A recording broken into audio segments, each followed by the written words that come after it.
Est-ce que 2001 a changé quelque chose dans votre métier? Je m'en souviens comme si c'était hier. Je travaillais cette journée-là. Il était 8h40 dans ce coin-là le matin.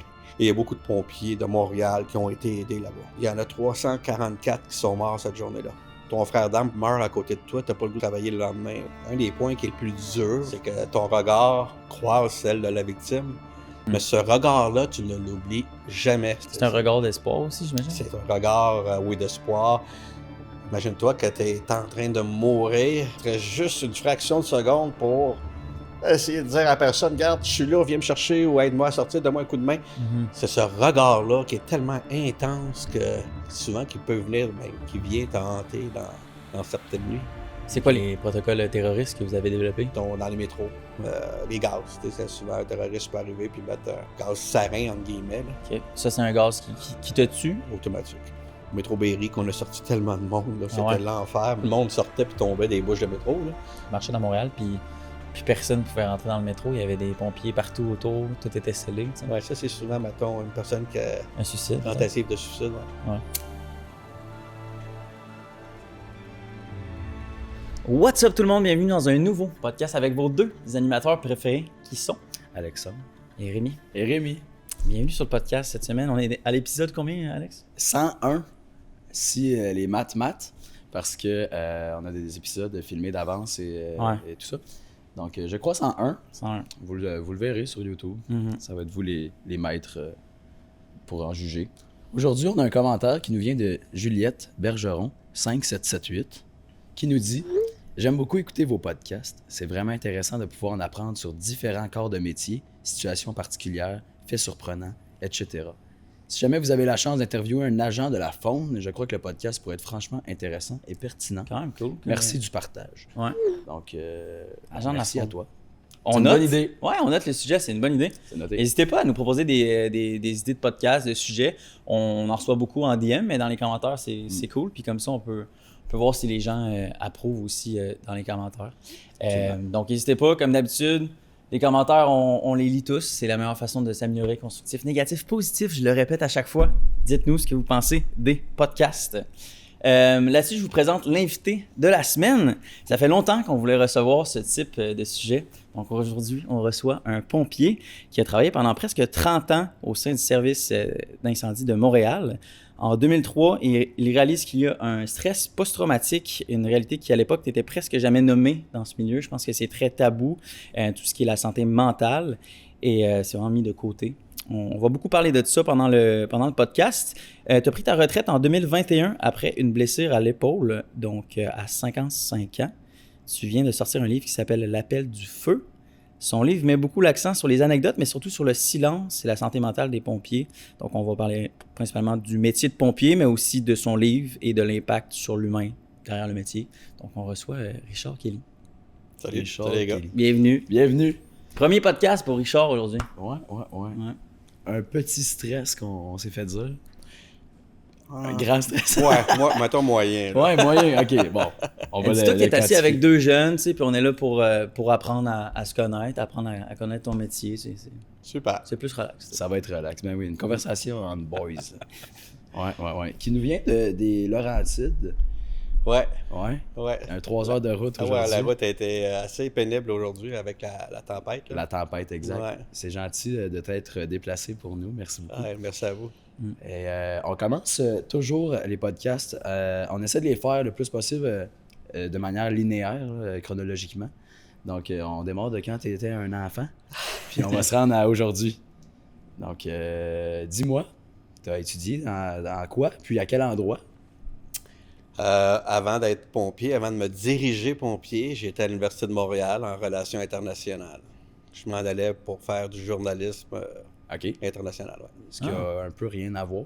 Absolument rien à voir avec Absolument la rien. job de pompier. Ouais. OK. L'intérêt était plus pour les actualités puis tout ça à ce moment-là. Ouais, à ce moment-là, j'étais vraiment à fond là-dedans, OK. en politique internationale. Et OK. tout. Puis, disons que ma destinée ou ma carrière, elle a changé sur un simple oui, comme j'explique dans le livre. Ouais. Vous allez voir. Ouais. Du jour au lendemain. Du jour au lendemain, j'ai relevé le défi de quelqu'un, puis Ça a pris quasiment 30 ans de ma carrière. C'est un genre de t'es pas game. Exactement Ouais. ça. Ouais, C'est comme un déclic dans le fond, puis là, t'as trouvé une passion, une Dans le fond, direction? j'étudiais là-dedans, puis une des personnes avec qui j'étudiais, à un moment donné, on était dans un bar à l'Université de Montréal, qui est le clandestin. Puis elle dit, toi, je te vois pas en relation internationale. Elle dit, j'aimerais que tu viennes rencontrer mon père un de ces jours, tu sais. Je suis pas de trouble, tu sais, je savais même pas de quoi qu'elle me parlait. Ouvert d'esprit, quand même. Ça, est très ouvert d'esprit. Je dis, il va aller le rencontrer. Puis quelques jours après, je rencontrais son père. Puis il m'a passé comme une entrevue complète pour être pompier parce qu'il était chef à Montréal. Puis lui, il connaissait bien l'histoire, mais moi, c'était comme, je savais pas. Fait que j'écoutais. Plus j'écoutais, plus que je répondais à ses questions. Tu sais, je pense que j'ai répondu tout croche à ses questions. Je n'étais pas prête à ça, mais ça m'intéressait énormément. Ce qu'il me disait. Puis quelques mois après, ben, j'ai rentré à l'école de pompier, à l'IPIC. Ok. Ouais. On t'a-tu déjà parlé du métier avant? Est-ce que tu t'étais déjà Non. posé la question? C'était pas, comme j'explique dans le livre aussi, je dis, c'est pas un métier que je voulais faire nécessairement, mais il est arrivé par hasard. Pas tout à fait par hasard, parce que j'ai toujours été dans le domaine du sauvetage, mais c'est comme je me suis retrouvé du jour au lendemain, comme je dis, relever le défi, puis je l'ai pas jamais regretté. Je trouvais, après 29 ans de métier, j'en aurais fait encore. Comme tu as dit en introduction, je me suis blessé à l'épaule, mais également au dos, les vertèbres et l'épaule qui n'a pas bougé pendant à peu près 2 ans. Donc, ça a mis fin à ma carrière en 2021, Drastiquement. durant la COVID. Pas par choix, mettons. Ouais. On n'a pas par choix parce que j'aurais continué encore un an ou deux. OK. Je suis vivant encore quand même pas pire. Là. Ça n'a jamais été non plus un... Tu sais, c'est souvent un rêve d'enfant, là. Je veux être un pompier ou une Non. police ou un Non, vétérinaire. mais malgré que des fois, mon père me réveillait la nuit pour dire « Viens, il y a un feu pas loin, je vais t'amener, va aller voir ça. » Mais ça, je me suis jamais dit « Je veux être pompier, c'est ça que je veux faire. Ouais. OK. Mais Son l'intérêt de frère, sauver. L'intérêt de sauver était toujours C'est là, toujours toujours été aider là. surtout. Aider, ouais. Ouais. Redonner au suivant. Ouais, Ouais, absolument. ouais. Son frère est pompier, Ouais. Alex. Ouais, à quel endroit? À Saint-Jean-sur-Richelieu, dans Ah. Pierreville. Mais c'est récent, ça fait 1 an et demi, 2 ans. Il commence, là. Il Bon. commence. Il est un petit peu plus vieux que moi, là, donc... Va falloir qu'il lise le livre. Là. Ouais, Au début, je l'ai écrit beaucoup pour la jeunesse qui suivait, ouais. mais je me suis rendu compte que ça l'aidait aussi les plus vieux qui sont Ah, ben pris assurément. encore avec leurs démons. Hein. Assurément. Surtout, même, j'ai envie de dire, peut-être, parce que là, on est de moins en moins tabou là-dessus, je pense, là, de s'ouvrir sur la santé mentale, mais effectivement, c'est sûr que ça touche tout le monde. On va reparler du livre, évidemment, Ben tantôt. oui, avec plaisir. On passe par l'académie de pompiers. Dans le fond, À mon époque, il y en avait juste une école dans le temps qui s'appelait l'IPIC, l'Institut de Ouais. protection des incendies du Québec, qui était situé à Laval. Puis c'était juste là qu'on fait rentrer. Donc, pour tout le Québec. pour tout le Québec, il y avait du monde de partout au Québec qui essayait de rentrer là. Ouais. L'entrée était très, très difficile parce qu'il y avait beaucoup de C'était monde qui contingenté. appliquait. Ah ouais, puis ils prenaient 225 personnes. Et dans mon temps, ils en prenaient 225 pour 2250 qui avaient appliqué, qu'on était Ok. en compétition Ok. pour 1 rentrer sur là. 10.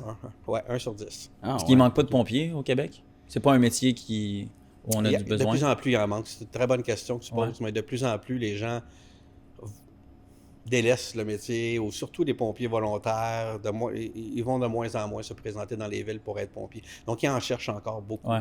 Mais en termes de statistiques générales, les pompiers au Canada, c'est en baisse. OK. C'est quoi qu'il faut pour... j'ai l'impression, on dirait quelqu'un qui voudrait commencer à être pompier. Est-ce qu'on pense être policier avant? Est-ce que c'est comme un peu la première option? Puis après, on va vers pompier ou justement, pompier, c'est autant intéressant pour un petit jeune que police? On dirait que j'ai peut-être ce cliché-là. Ah non, je Non? pense que c'est soit policier, mettons que tu réussis pas à être pompier, c'est une farce parce qu'on s'est toujours achalé. Ouais. C'est un combat éternel. Oui, le combat éternel, même quand on travaille, ces interventions, on s'achale, mais de bonne garde, c'est jamais méchant. Ça dépend ce que le petit gars aime plus, les voitures de police ou les camions de pompiers. Ouais. Habituellement, à cet âge-là, c'est les camions de pompiers, Mhm. mais tranquillement, vraiment, la distinction se fait, puis OK. OK. ils choisissent. OK. Tu disais, il y a beaucoup de monde, ben, du moins quand tu as passé à l'Institut, là, mais est-ce que c'est que les gens rentrent puis après l'intérêt disparaît ou Ou parce que tu dis il manque de pompiers aujourd'hui. Là. Oui, parce que c'est pas tout. Les écoles de pompiers, mais à l'époque, l'Institut de protection des incendies du Québec et l'EPIC formaient des pompiers plus pour être à temps plein dans les grandes municipalités, un peu comme Montréal, Québec, Sherbrooke, Gatineau. Ouais. C'est comme le rêve ultime. Laval. Oui, c'est comme gens qui vont là. Puis, il y avait une distinction avec les pompiers volontaires qui prenaient des blocs de cours. C'était pas complet, c'était pas les 1600 heures, si je me trompe pas, qu'on faisait à l'EPIC. Ils faisaient moins d'heures, mais bloc par bloc. Donc, ils travaillaient de façon à temps partiel dans les municipalités. Mais de plus en plus, ça commence à être des formations complètes pour tous les pompiers. OK. Parce que justement, il en manque. Il en manque, pas qu'ils soient juste volontaires, puis que... Oui, mais aujourd'hui, les pompiers volontaires sont beaucoup mieux équipés aussi. Que dans le temps, parce qu'il y avait juste des blocs dans le temps, mais aujourd'hui, c'est beaucoup plus... la formation est de loin supérieure. Elle est semblable pour tout le monde. Oui. OK. C'est quoi la formation d'un pompier? Comment on fait pour former un bon pompier? Un bon pompier, premièrement, avant de rentrer à l'école, il faut qu'il l'aille dans le sang. Il faut qu'il soit en forme, vraiment en forme. Puis ce que je m'étais fait dire par la fameuse personne qui m'avait passé une entrevue à sa maison que je n'étais pas prêt. Si tu penses être en forme, c'est que tu ne l'es pas. Okay. Continue à t'entraîner. Et j'étais vraiment en forme dans le temps. Je faisais de la compétition de vélo et tout. Puis, effectivement, j'ai continué à m'entraîner. Puis, lorsqu'il est arrivé à la journée, une chance, parce que 2500 participants, 2250 participants, puis il en prenait 225, puis j'étais pas grand. J'ai fait comme une entrée au pays des géants. J'avais des géants à côté de moi, bâtis comme des bûcherons, puis je les regardais comme... Mais ça prend beaucoup de force physique, oui, d'endurance. C'est surtout le cœur, je te dirais. Le cœur, quand tu penses que tout est fini, tu continues. Tu sais, j'ai vu dans mon contingent, on courait, on faisait du jogging chaque jour à l'EPIC quand je suis rentré. Puis c'était 5-10 km par jour. Puis la cadence était assez rapide. Quand même, ouais. Les pompiers vomissaient, mais ils continuaient à courir. Tu sais, c'est le cœur, c'est cette capacité à mettre de côté le mal pour continuer. C'est ce qui fait, je pense, un très, très bon pompier. Et vu que tu faisais du vélo, est-ce que tu sentais que tu avais une avance sur les gens au niveau du cardio? Cardio, oui. Mais étant donné que je ne pouvais pas peut-être lever les mêmes charges qu'un bûcheron, je dirais, ou un géant, c'était beaucoup de l'endurance également. On pouvait lever, mais tu as une charge de 225 livres sur le bench au début. Mais j'en faisais plusieurs, tandis que ceux qui étaient souvent les plus bâtis, on pourrait dire, ils en faisaient un peu moins. C'était l'endurance qu'il n'y avait pas. Surtout aussi, en point de vue physique, course, les paliers. J'explique dans le livre, à l'entrée, là, c'est comme on appelle ça le test des paliers ou des mètres, ce qu'ils appelaient. Là. Je ne sais pas si vous avez déjà entendu parler de ça, mais c'est comme... c'est des comptes qui sont dans un gymnase à 20 mètres de distance l'un l'autre. Et il y a un bip sonore. Le test au début, léger on marche. Boucher. Hein? Le test léger bouché. Le test bip. Peut-être qu'il s'appelle des bips. On faisait ça au secondaire. C'est ça. Ouais. Et c'est un test que j'adorais, moi. Je sais pas si tu ça, mais moi, parce que tu étais en forme. Cool. Mais c'est ça. Fait que c'est qu'au début, tu marches quasiment ton premier palier. Un palier, c'est 1 et revenir. Ça fait 40 mètres. Puis deuxième, troisième. Mais plus que tu avances, plus que les bips sont rapides. Puis à la fin, tu sais même plus où ce que tu es rendu. C'est ça. C'était le cauchemar pour plusieurs étudiants, je me rappelle. Il y a énormément, fait que c'est ça. OK. Donc, ça fait partie des tests de sélection. Je sais pas si aujourd'hui, ça fait encore partie des tests. Je pense que oui, parce que mon frère m'a parlé, je pense, de ça récemment. Je sais pas si c'est exactement le même test, mais... Ce qui va aider beaucoup, c'est ça. Habituellement, les gens arrêtent à 10h30, 11. Puis lorsque j'ai fait le test, moi, j'avais une machine devant moi que j'essayais de suivre. Puis à un moment donné, je te dis que j'allais... Dans le livre, je l'explique très bien. Là, j'étais rendu dans un autre monde. Puis j'ai terminé à 13h30, puis l'autre en avant à 14. C'est vraiment, là, on était ça, c'est énorme. Là. Complètement. Oui, c'est énorme. C'est peut-être ça qui m'a donné le push pour rentrer dans les 2250. C'est quoi ta taille, juste pour les gens à l'écoute? 5 et 9. 5 et 9, OK. Les plus petits, un pompier, ça ressemble à quoi? Au début, lorsque je suis rentré, Ils venaient de mettre... c'était encore 5 et 8 le minimum pour rentrer à Montréal ou à l'Épic. Puis après ça, ils l'ont enlevé. C'était discriminatoire. Ouais, c'est ça. Puis j'en ai vu des beaucoup plus petits, 5 et 5, mais tu sais, toujours avec un car gros de même, des machines. Ça peut être super pertinent d'avoir des petites personnes pour se faufiler. Tu sais, c'est con, mais... Mais c'est vrai. Ouais. Oui, mais tu sais... On se défend, tu sais, on fait 5 et 7. C'est vrai, mais ça a ses avantages puis des avantages aussi, exact. mais... tu rentres un colosse dans un petit trou, ça marche pas. Là. J'ai jamais fait de distinction sur la grandeur ou... Parce que chacun a leur capacité, je pourrais dire, leur talent, qui exploitent, qu'ils soient grands ou petits, mais j'ai jamais fait... Quand tu es dans l'incendie, puis la personne est à côté de toi pour te sauver, qu'elle 5 et 5 ou 6 et 6, ça vaut rien. Là. T'es content que soit là. C'est l'expérience puis la volonté. Exactement, c'est toute la volonté, comme j'expliquais. Ils ont des cœurs. Là, Ouais. Puis, bon, la question la plus logique qu'on poserait à un pompier, selon moi, c'est à quel point il fait chaud. Est-ce que ton équipement versus, mettons, celui d'avant, maintenant, est-ce qu'il y a eu de l'évolution? Est-ce que la chaleur est ressentie tant que ça?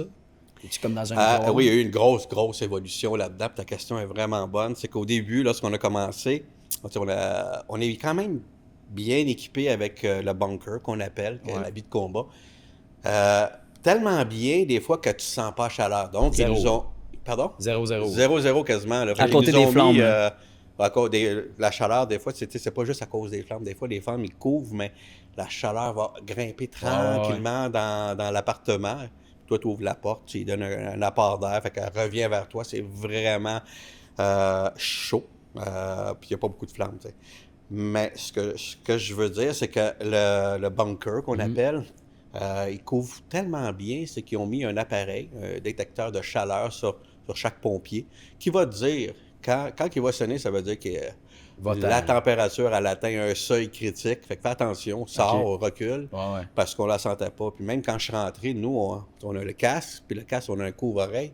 Mais nous, on levait un peu le couvre-oreille, puis c'était nos oreilles qui étaient un peu le thermostat, on pourrait dire. Là. Fait que tant que ton oreille, elle chauffait, là, tu savais qu'il y avait quelque chose, tu te recouvrais. Puis là, tu avançais, mais là, tu savais qu'il fallait que tu fasses beaucoup plus attention. Mais il y a eu de l'évolution entre au tout début. Oui, là, on est tellement équipés, là, mais les pompiers, puis encore plus aujourd'hui. Là. On a une cagoule, qu'on couvre les oreilles, on a le casque qui recouvre les oreilles, tous les gants, on a tout. Il n'y a pas moyen que ça rentre. Là. Non, pas le moyen que ça rentre. Par contre, pour en avoir été témoin, je peux vous dire que le feu, il brûle tout. Tout. Que ce soit du béton, n'importe quoi, un bunker, ça brûle. Quand il fait chaud, il fait chaud. C'est quoi la limite thermique de l'équipement? C'est une bonne question. Je pourrais pas te dire. Non? Mais j'ai vu des bunkers brûlés, des amis brûlés dedans. Ah ouais? Je te dirais peut-être. Je peux pas te dire. J'ai pas la réponse exacte, mais il fait chaud en tabarnouche. Ouais, mais 300-400, ça doit être lent. Ouais, c'est ça. 300-400, je me... Facile. T'ouvres le barbecue, il fait chaud, là. Ouais. Ça doit c'est comique parce que tu me poses cette question-là. J'ai rencontré un pompier qui a pris sa retraite également, qui travaillait avec moi, puis il dit « Richard, tu te souviens-tu du feu à telle place? » Il dit « Regarde, j'ai encore des photos. » Il montre la photo de son casque qui est tout fondu, comme sur sa tête, là, on le sent pas vraiment. C'est très chaud. On a une partie faciale qui nous couvre un peu de la chaleur, puis comme j'ai expliqué, tout l'équipement. Mais là, ça sonnait. On est sorti. Ça disait, va-t'en, sors Je dehors. m'en souviens parce qu'on le regardait, puis son casque était sa visière toute fondue. C'est l'enfer. Donc, c'est très, très chaud. C'est parce que souvent, quand tu rentres, mettons, dans un feu de sous-sol, tu es dans les escaliers, mais l'escalier, c'est à l'office de cheminée pour le feu. La chaleur sort toute par là. Donc, nous, on arrive par là. Donc, t'es le Père Noël, là. Ouais, très chaud. Littéralement. Quand tu as commencé ta formation, c'était quoi tes appréhensions du métier? Est-ce que les jeunes qui commencent le métier, ils ont un peu des fausses perceptions du métier, puis là, finalement, quand ils commencent, ils voient que c'est peut-être un peu moins ce qu'ils pensaient? Ou toi, personnellement, c'était quoi tes idées du métier au début? Je n'avais pas, c'est drôle, je n'avais pas. C'est comme, c'est allé tellement vite, j'ai fait mon entrevue, après ça, une semaine après, j'ai appliqué. J'ai attendu de terminer mon bac. Puis après ça, à l'automne, je suis rentré à l'Épic. C'est allé tellement rapidement, j'avais pas d'appréhension. Par contre, je peux te dire que la deuxième journée que j'étais assis, là, je partais de l'université, puis là, je m'assoyais comme c'était secondaire dans le temps. Aujourd'hui, c'est rendu niveau collégial, cégep. Puis j'étais assis sur le banc à mon bureau, puis 2 gars rentrent dans la classe, puis « Groupe, garde à vous! » J'étais comme dans l'indiscipline totale, puis là, j'arrive dans un paramilitaire, plein de discipline, puis là, ça commence à nous invectiver, puis tout, je te le dis, je ramassais mes affaires, puis je m'en allais, là. C'était comme terminé pour moi, puis le gars à côté de moi, mais je l'avais déjà rencontré, il m'a regardé, il m'a fait un petit sourire, je l'explique un peu en démarche dans le livre, là. Puis ça m'a permis de rester, puis continuer ma carrière, parce que je partais, je retournais à l'université, là. Ah, c'était trop intense. Là. Ouais, j'avais pas cette appréhension-là, peut-être, là, tu sais. Mais après ça, ça s'est développé tranquillement. Okay. Puis, c'est encore comme ça aujourd'hui? C'est un peu oui, j'imagine, puis c'est bien. Ouais. Ça prend énormément de discipline, ces interventions, là. Clairement. Ouais. Est-ce qu'il y a des filles pompiers? De plus en plus. Je te dirais qu'il n'y en a pas assez. Ouais. C'est quoi le ratio, à peu près? Aïe, aïe, aïe. Tu vois, quand j'étais à Montréal, je vais dire, on va faire mon vieux, dans mon temps, on était à 2400 pompiers, puis il y en avait peut-être 50. Même pas. OK. Ah ouais, OK. Ouais, pas assez. J'aurais cru moins que ça. Ouais. Mais c'est quand même moins. un début. Ouais, au début, je suis arrivé dans une époque où est-ce que ça commençait. Il y en avait deux qui avaient été engagés avant moi, mettons fin des années 80, début des années 90. Puis après ça, tranquillement, il y en a eu de plus en plus. C'est pas un métier facile quand même pour les femmes. Elles doivent respecter les mêmes critères physiques que les hommes? Au début, ça l'était, mais je pense qu'ils ont changé un peu, puis c'est correct aussi. Tu sais, c'est un métier, c'est un travail d'équipe, pompier. Ouais. Fait que la fille, elle travaillera jamais toute seule à 100%. Puis, en tout cas, puis moi, j'ai vu des pompières encore plus solides que des pompiers. Là, c'est comme ceux qui choisissent cette vocation-là, ils l'ont encore plus dans le cœur. Ils veulent, ils en mangent, ils sont solides. C'est souvent des anciennes athlètes. Il y en a une que je parlais, c'est comme une championne canadienne d'aviron, l'autre d'athlétisme. Il y en a vraiment des... C'est un choix de carrière qu'ils font, mais généralement, ils sont très, très solides. Okay. Puis comme j'explique dans le livre aussi, tranquillement, ils ont changé le langage des casernes pour le mieux. Tu veux dire quoi par ça, le langage des casernes? Mais il n'y en avait pas de langage dans le temps, c'était le silence. On arrivait on faisait des sauvetages, on voyait des gens morts d'hommelés. On arrivait à la caserne, on continuait à faire des farces pour oublier, si on pourrait dire. Puis, on n'avait pas personne. J'allais pas me confier à l'autre pompier qui avait, mettons, 30 ans de date à côté de moi. Il m'aurait dit « Hey, prends-toi le grand, là, puis peut-être plus de façon, comment je pourrais dire ça, rude, là. Ouais. Puis passe à autre chose, tu sais. Parce que lui, il en parlait moins dans son époque. Il en parlait aussi. pas du tout. Ouais. C'est comme, c'était tabou. Fait que les filles, arrivant en caserne, disons qu'ils ont une meilleure écoute, un meilleur langage là-dessus. C'est plus pédagogique un peu. C'est bien. Une meilleure écoute, c'est beaucoup plus près de leurs émotions qu'un gars. Ouais, OK. Donc, ça a apporté du bon. Ben oui, moi, je trouve que ça a juste apporté du bon. Ouais, j'en doute pas. Ouais. On félicite nos femmes à la maison. Ben Et les femmes pompières. Ben oui. Puis, tu sais, c'est un domaine qui est très, on en parlait tantôt, là, qui est très macho, là. C'est avec les calendriers, les hommes forts qui suent puis qui ont chaud, là. Est-ce que l'arrivée des femmes, ça amène un petit quelque chose de plus 2025 là-dedans? Y a-t-il un calendrier de femmes? Je pense qu'ils viennent de sortir le premier calendrier pompière. OK, Ils c'est viennent de sortir. Mais ça, c'est une autre dimension parce que, comme je dis, il faut être en forme pour être pompier, mais il y en a qui vont vraiment à fond de l'autre côté. Donc, c'est sûr que le corps se développe. Mais moi, je regarde plus du côté pourquoi qu'ils le font. J'ai appris avec le temps parce que souvent, là, j'ai été avec des pompiers. Ils disent, ben non, tu ne peux pas faire le calendrier. Ils disent, regarde-moi bien aller dans 2 ans, je vais le faire. Puis dans le 2 ans, ils le faisaient parce qu'ils s'entraînaient comme un fou. Mais c'est plus pour la cause. Parce que tous les sous vont à la Fondation Les Grands Brûlés du Québec. Donc, avec les calendriers, la vente des calendriers. Puis je peux vous dire, oui, à vendre des calendriers, les sous vont pour une belle fondation. J'ai vu aller cette fondation-là parce que j'ai vu beaucoup de mes compatriotes avoir des brûlures ou quoi que ce soit, des sérieuses brûlures. Puis je peux vous dire qu'à cause d'eux, au Canada, même au Québec, je pense qu'on n'est pas loin des premiers au monde dans ce domaine-là pour la régénérescence de la peau ou quoi que ce soit. Là, la technologie est vraiment bonne. Donc, les sous sont très, très bien employés. Un gars qui s'entraîne ou une fille pour le calendrier, c'est tant mieux. On pourrait dire. Ça, on les encourage. On les encourage, oui. Mais c'est très macho aussi. Ouais, ben, ça ça vient avec le silence des casernes que je parle un peu dans le livre. Là, c'est un esprit très macho, juste des gars. Ouais. C'est pour ça que l'arrivée de la femme aide beaucoup à changer ce langage-là. OK. Ouais. Ah ben, okay. Donc, depuis quand, selon ton expérience en caserne, vous commencez à parler un petit peu plus, puis à vous aider entre vous? Moi, personne, parce que je parle pour moi, personnellement, jamais vraiment. Parce que j'avais pas de filles à ma caserne, puis même peut-être si j'en avais eu, souvent, c'est les filles, quand les premières qui arrivent, ils s'endurcissent parce que c'est dur, puis ils veulent suivre, là, tu sais. Ouais. Mais de plus en plus, j'ai vu à la fin de la carrière qu'ils s'imposent de plus en plus, les femmes en caserne. Mais de mon côté, jamais. Mhm. Est-ce que vous avez des psychologues à l'interne? Est-ce qu'il y a des gens qui sont là pour ça? Ou... Au début, il n'y en avait pratiquement pas. Tu sais, tu as fait l'introduction avec le stress post-traumatique. On n'avait même pas le nom. Tu sais, dans le fond, ça commençait, existait puis pas, là. c'était tabou. On sait c'est quoi ça. Tu sais. Ouais. Mm. Tu sais, puis, quand je l'ai fait, il ne s'était pas nommé encore. Puis, une couple d'années après, ben, j'ai dit, ben oui, c'est ça que j'ai fait. C'est exactement ça. Lorsqu'ils l'ont nommé, c'est ça. C'est la même chose en caserne. Est-ce que tu connais le terme fracture de stress? Blessure. Blessure de stress, ouais. Ouais, As-tu déjà entendu parler de ça? ouais. OK. Parce que ben, tu me parleras de ton expérience par rapport à ça. C'est juste parce que quand on a parlé de PTSD, qui est un synonyme, justement, blessure de stress, c'est un synonyme de PTSD. Là. En fait, on a reçu Stéphane, qui est un ancien militaire, qui, lui, a justement beaucoup aidé à la cause mentale pour aider les vétérans dans leur cheminement.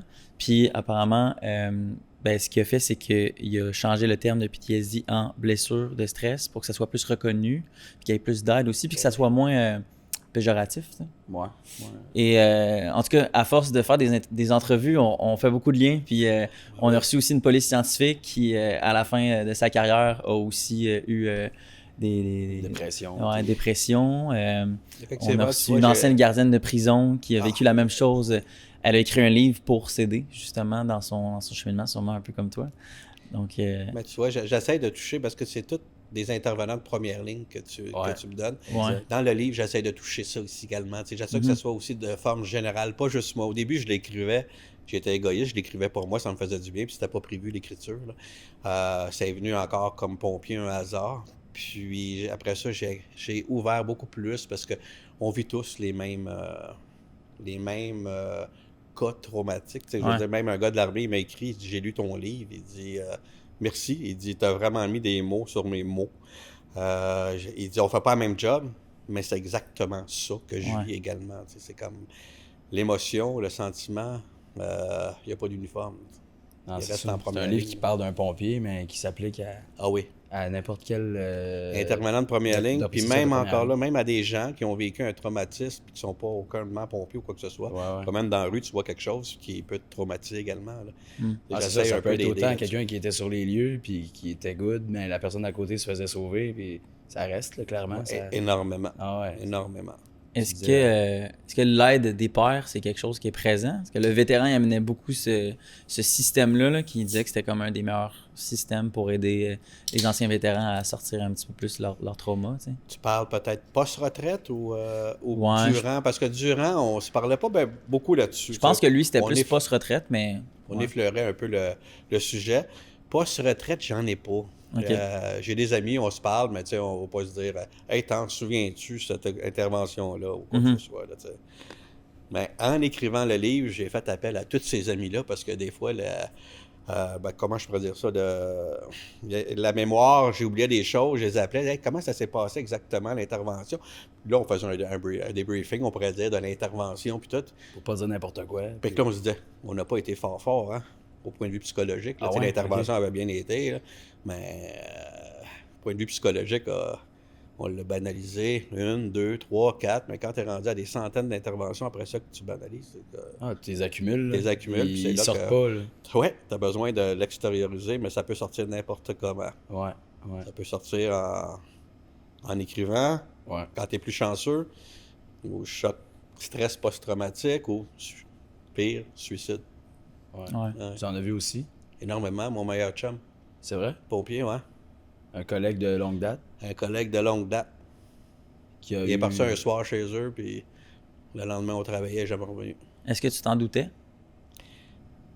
Je l'ai écrit dans le livre, là, vraiment, là, peut-être tu fais référence à ça aussi. J'aurais dû. Ça, je m'en suis voulu encore longtemps, puis je m'en vais encore aujourd'hui. J'aurais dû voir ces signes-là. Je les voyais, mais je pensais pas que c'était pour mener là. Fait que ça, c'est un gros fardeau.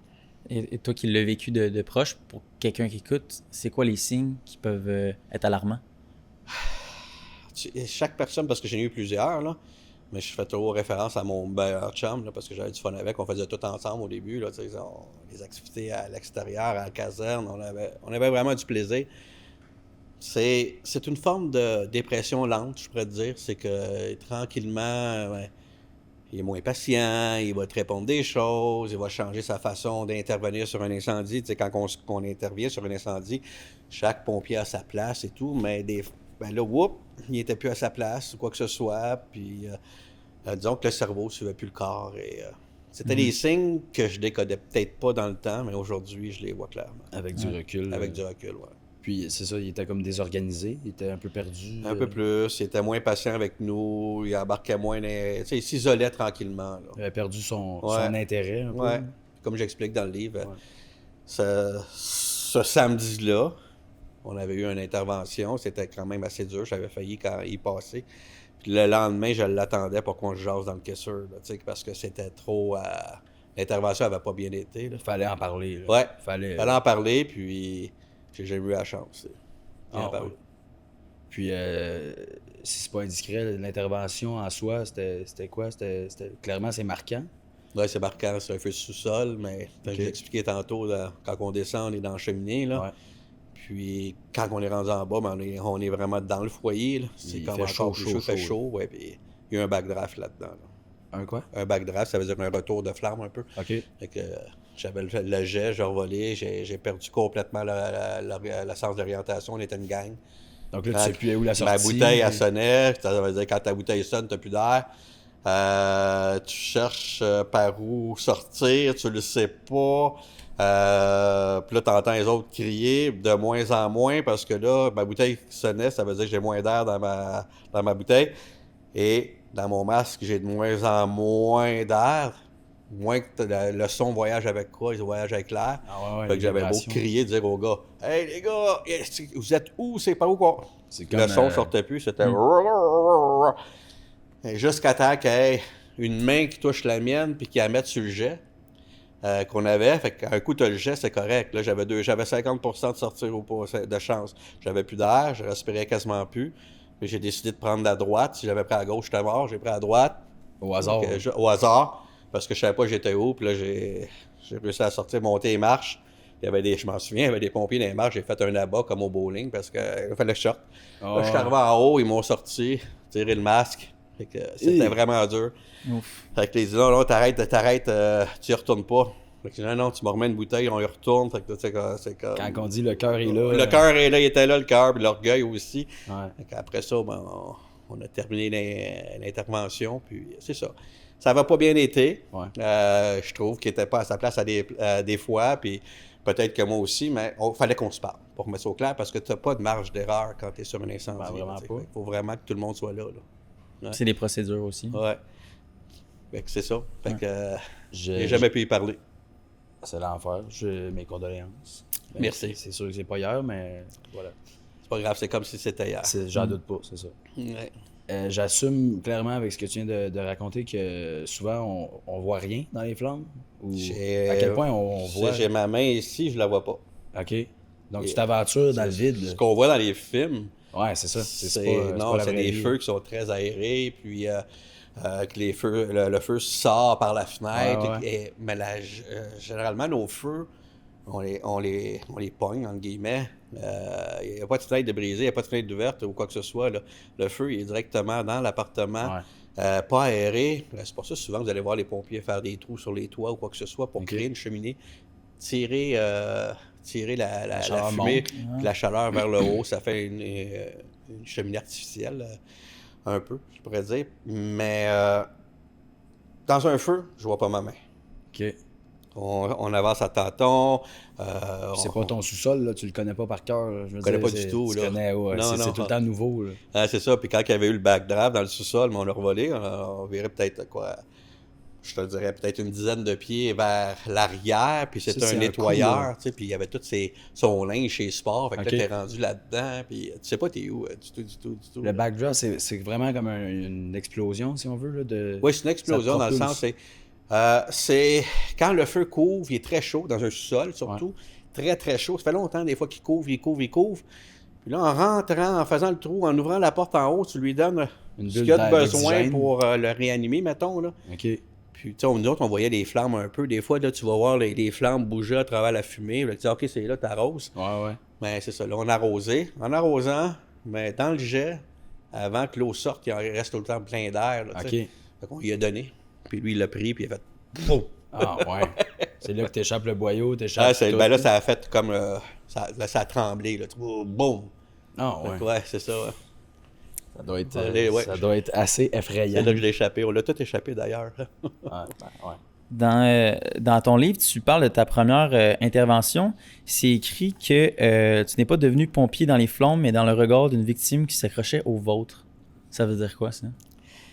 Ça, c'est un des points qui est le plus dur, souvent, comme pompier, c'est que ton regard croise celle de la victime. Puis souvent, la victime, elle décède devant toi ou quoi que ce soit. C'est où tu réussis à la sortir. Mais ce regard-là, tu ne l'oublies jamais. C'est ce qui te confirme si tu restes ou pas souvent. Là. C'est un regard d'espoir aussi, j'imagine? C'est un regard, oui, d'espoir. Imagine-toi que tu es en train de mourir, puis il te reste juste une fraction de seconde pour essayer de dire à la personne, regarde, je suis là, viens me chercher ou aide-moi à sortir, donne-moi un coup de main. C'est ce regard-là qui est tellement intense que souvent qui peut venir, qui vient te hanter dans certaines nuits. Sur le coup, j'imagine qu'avec l'adrénaline et tout, t'as comme pas d'émotion. Là. Tu le sauves, puis c'est beau, mais c'est quand tu rentres dans le camion. C'est exactement ça. Ouais. C'est après, souvent. Puis ça peut venir. Des fois, c'est même pas sur le coup. Là. Des fois, ça peut être un mois après. OK. Que ça t'as peut comme revenir. un déclic, flashback. ouais. Ah, Fatigue, t'es fatigué émotionnellement ou quoi que ce soit. Ouais. Et t'as été marqué par ta première scène comme ça? C'était-tu ta première intervention? C'est une de mes premières, mais il y en a tellement qui nous marquent. Là. Ouais. Tellement. Puis c'est ce que je dis un peu dans le livre, c'est que souvent, on n'a pas le temps de faire le bilan. Tu sais, j'étais à Montréal, moi, comme pompier, dans les casernes qui sortaient souvent très, très, très sollicités, les plus à Montréal. Tu pognes, mais tu as une intervention qui est assez marquante. Tu n'as même pas le temps de revenir à la caserne que tu en as une deuxième, une troisième, quatrième. Tu sais, souvent, où ce qu'on était, c'était quasiment une intervention à l'heure. Tu n'as jamais le temps de faire le bilan. Puis de mettre ça de côté. Là, tu arrives à la caserne, mais là, OK, c'est le temps de nettoyer ton stock. Tu n'as pas le temps de faire un vrai bilan, de dire, attends une minute, cette intervention-là, qu'est-ce que j'en retire? Qu'est-ce que j'aurais pu faire? Pourquoi que on l'a perdu ou quoi que ce soit? C'est comme. Parce que c'est pas juste des interventions feu, on est aussi premier répondant, les appels médicaux. Donc, c'est un manque, moi je dirais, c'est là une accumulation d'interventions qui, à un moment donné, fait que le presto il est plein. Là, que ça saute. Vous avez vraiment une intervention à chaque heure? Pratiquement, oui. À Montréal? À Montréal. À certains endroits, à Montréal, oui. OK. Centre-ville, plateau Mont-Royal, c'est très, très occupé. Il y a des places aussi comme, je te dirais, Ville-Saint-Laurent ou Ville-Saint-Michel, où est-ce disons que c'est plus pauvre comme population, donc ça a un lien direct avec les appels. Ah ouais, OK. Ouais. Puis quand on parlait aux policiers qu'on a reçus, on entendait souvent des appels inutiles, des appels des canulars ou peu importe. Là. Est-ce que ça arrive aussi souvent? Oui, il y en avait, mais c'est plus rare. Dans notre jargon, à Montréal, c'était un 10-19. Dans le fond, c'était comme une fausse alarme. Mais c'était rare. Il y avait toujours un petit quelque chose. Là, ouais. Même si c'était comme banal. Oui, il y en avait beaucoup de banal. Il y en avait aussi beaucoup de clients répétitifs, qu'on pourrait dire, là, qui appelaient tout le temps pour la même affaire. Mais... Avec les policiers aussi, ils disaient la même chose. Donc, tu connais son nom quasiment par cœur. Puis, on connaissait son nom par cœur et tout. Ouais, c'est ça. C'est quoi les situations les plus banales pour lesquelles on appelle un pompier? C'est niaiseux, moi, de dire, là, on répondait plus à la fin. Un chat dans les arbres, mettons. Ouais, le cliché. Le cliché. Ouais. Le parfait cliché. Puis, comme j'ai déjà répondu, je répondais à la fin parce qu'on était plus impatients aux citoyens. Avez-vous déjà vu un chat mort dans un arbre, tu sais? S'il monte, il va redescendre, c'est comme... laisse-y 20 minutes, puis tu vas le récupérer, ton chat. Mais ça va plus être une vieille petite madame, tu sais. C'est comme... On dirait que je verrais une petite madame faire un appel comme ça, mais... Oui, il y avait toutes sortes de monde. OK. Ouais. Donc, c'est quoi les types d'appels qu'un pompier reçoit? Un pompier reçoit un peu de tout. Avant, mettons, parce que le médical a été introduit à Montréal vers 2006 à peu près. Avant ça, c'était pompiers, pour lesquels les gens allaient à l'école pour être pompiers. Là, Pour le feu. Le feu, tu avais les accidents d'auto, sauvetage, tu avais les brigades, des équipes de sauvetage nautique, espace clos, en hauteur, produits chimiques. C'est un peu ce qu'on a comme pompier. OK. Mais après ça, ils ont introduit les appels premiers répondants. À Montréal, ça couvrait à peu près 33 protocoles. Tout ce qui pouvait atteindre à la vie d'une personne, ils nous appelaient. C'est comme... Ça en faisait des appels. C'est que souvent, ça a comme triplé, quadruplé certaines casernes, le nombre d'appels. Puis aujourd'hui, 7 appels sur 10 sont médicales à Montréal. Ah ouais, OK. Ouais. Donc, exemple, mon ami s'étouffe. C'est vous que Il y a un j'appelle. danger pour sa vie, c'est un arrêt respiratoire, s'il s'étouffe. Donc, oui, on est appelé. Ouais. Donc, vous allez arriver avant les policiers puis l'ambulance? Oui, souvent, c'est pour ça qu'ils ont introduit, sans rien enlever aux ambulanciers, mais ils sont tellement surchargés que leur temps de réponse moyen, à Montréal, je parle, c'est environ, dans le temps, une dizaine de minutes. OK. Tandis que nous, c'était à peu près 3 minutes. OK. Donc, fou. quand on sait que l'horloge biologique d'un être humain qui arrête de respirer est 10 minutes, après ça, les possibilités de sauvetage, de réanimation sont vraiment minimes et qu'est-ce que ça va... Puis si jamais on ramène, bien, il a manqué d'air, donc il va y avoir des complications par la suite. Mais oui, ça a augmenté le taux de survie énormément, surtout dans les réanimations cardio-respiratoires. Ouais, OK. Ouais. Puis dans tous ces moments-là, 7 appels sur 10, c'est juste le pick-up, c'est pas le gros camion qui débarque. C'est le gros camion. Ah ouais? À Montréal, je parle toujours à Montréal, mais pas mal partout, c'est le gros camion parce que, vous savez, si on a un appel médical, donc c'est on appelait ça des 9 échos, ça veut dire arrêt cardio-respiratoire. OK. Ça veut dire qu'il faut entreprendre des manœuvres avec le défibrillateur, massage cardiaque et tout. Mais lorsqu'on termine l'appel, on ramasse nos choses, mais si on a un appel incendie, donc il faut avoir le bon camion pour partir tout de suite après. Puis il y en a combien à Montréal, des camions? Avec toute pas la grande Il y en a échelle, un par caserne, puis si je me trompe pas, il y a 67 casernes. Fait que c'est, ouais. Quand même, OK. Ça prend combien de temps à partir du moment où vous recevez l'appel? Et Pour le vous temps partez, de réponse où ouais. est-ce qu'on était, c'est parce qu'il y a des casernes qui ont des territoires beaucoup plus grands. Moi, c'est entre 3 et 4 minutes, mettons. que le vraiment moment où rapide, vous là. recevez l'appel et vous partez de la caserne? Et qu'on arrive sur les lieux. OK, vous arrivez. OK. Ouais. Mais Tout le monde sinon, est prêt, tout le monde est à... Tout le monde est prêt, C'est assis fou dans le quand camion, même. attaché, équipé. C'est environ 3 à 4 minutes devant l'appel, devant l'adresse de l'appel. donc, qu'est-ce qu'il faut en fait quand vous recevez un appel? Qu'est-ce qui se passe? Vous vous équipez personnellement ou vous mettez tout dans le camion puis vous vous habillez Non, dans le camion? Comment ça marche? Déjà, tout est dans le camion. Ouais.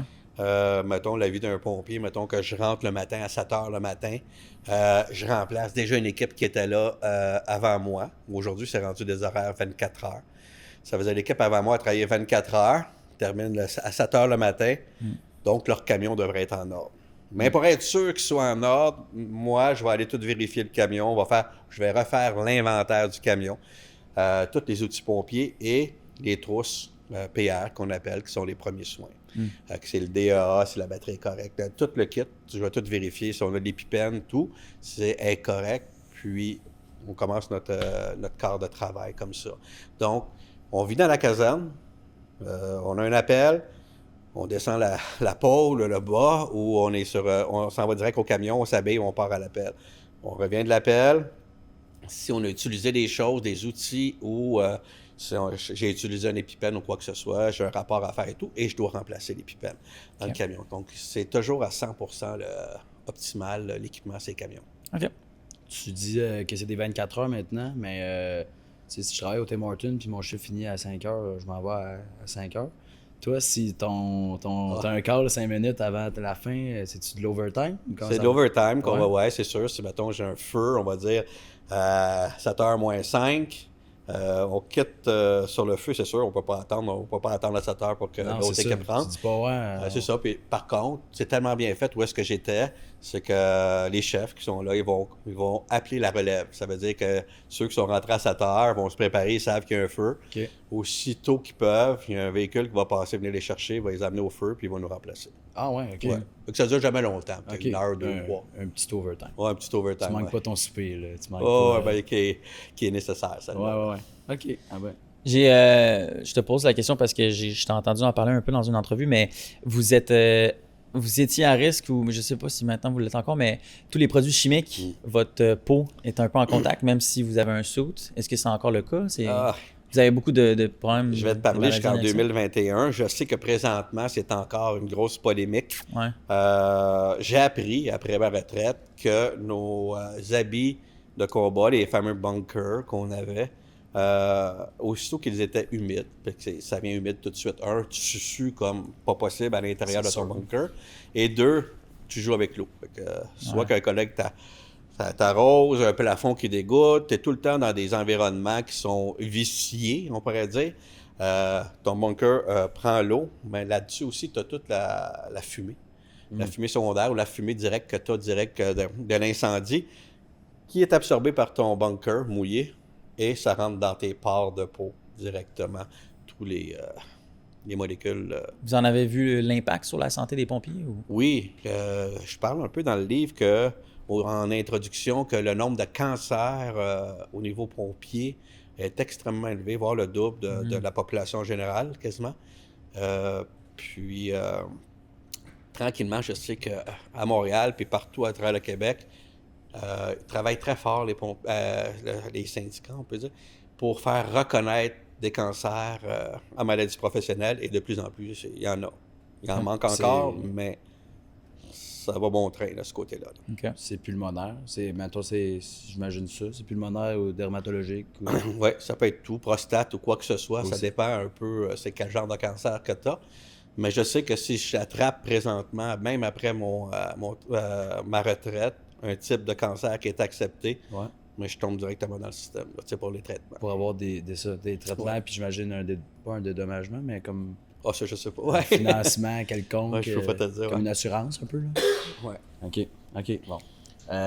C'est un SST, là, c'est ça. Ouais, c'est ça. OK. Ben, c'était juste pour... parce que tantôt, tu as parlé des spécialités, des types de...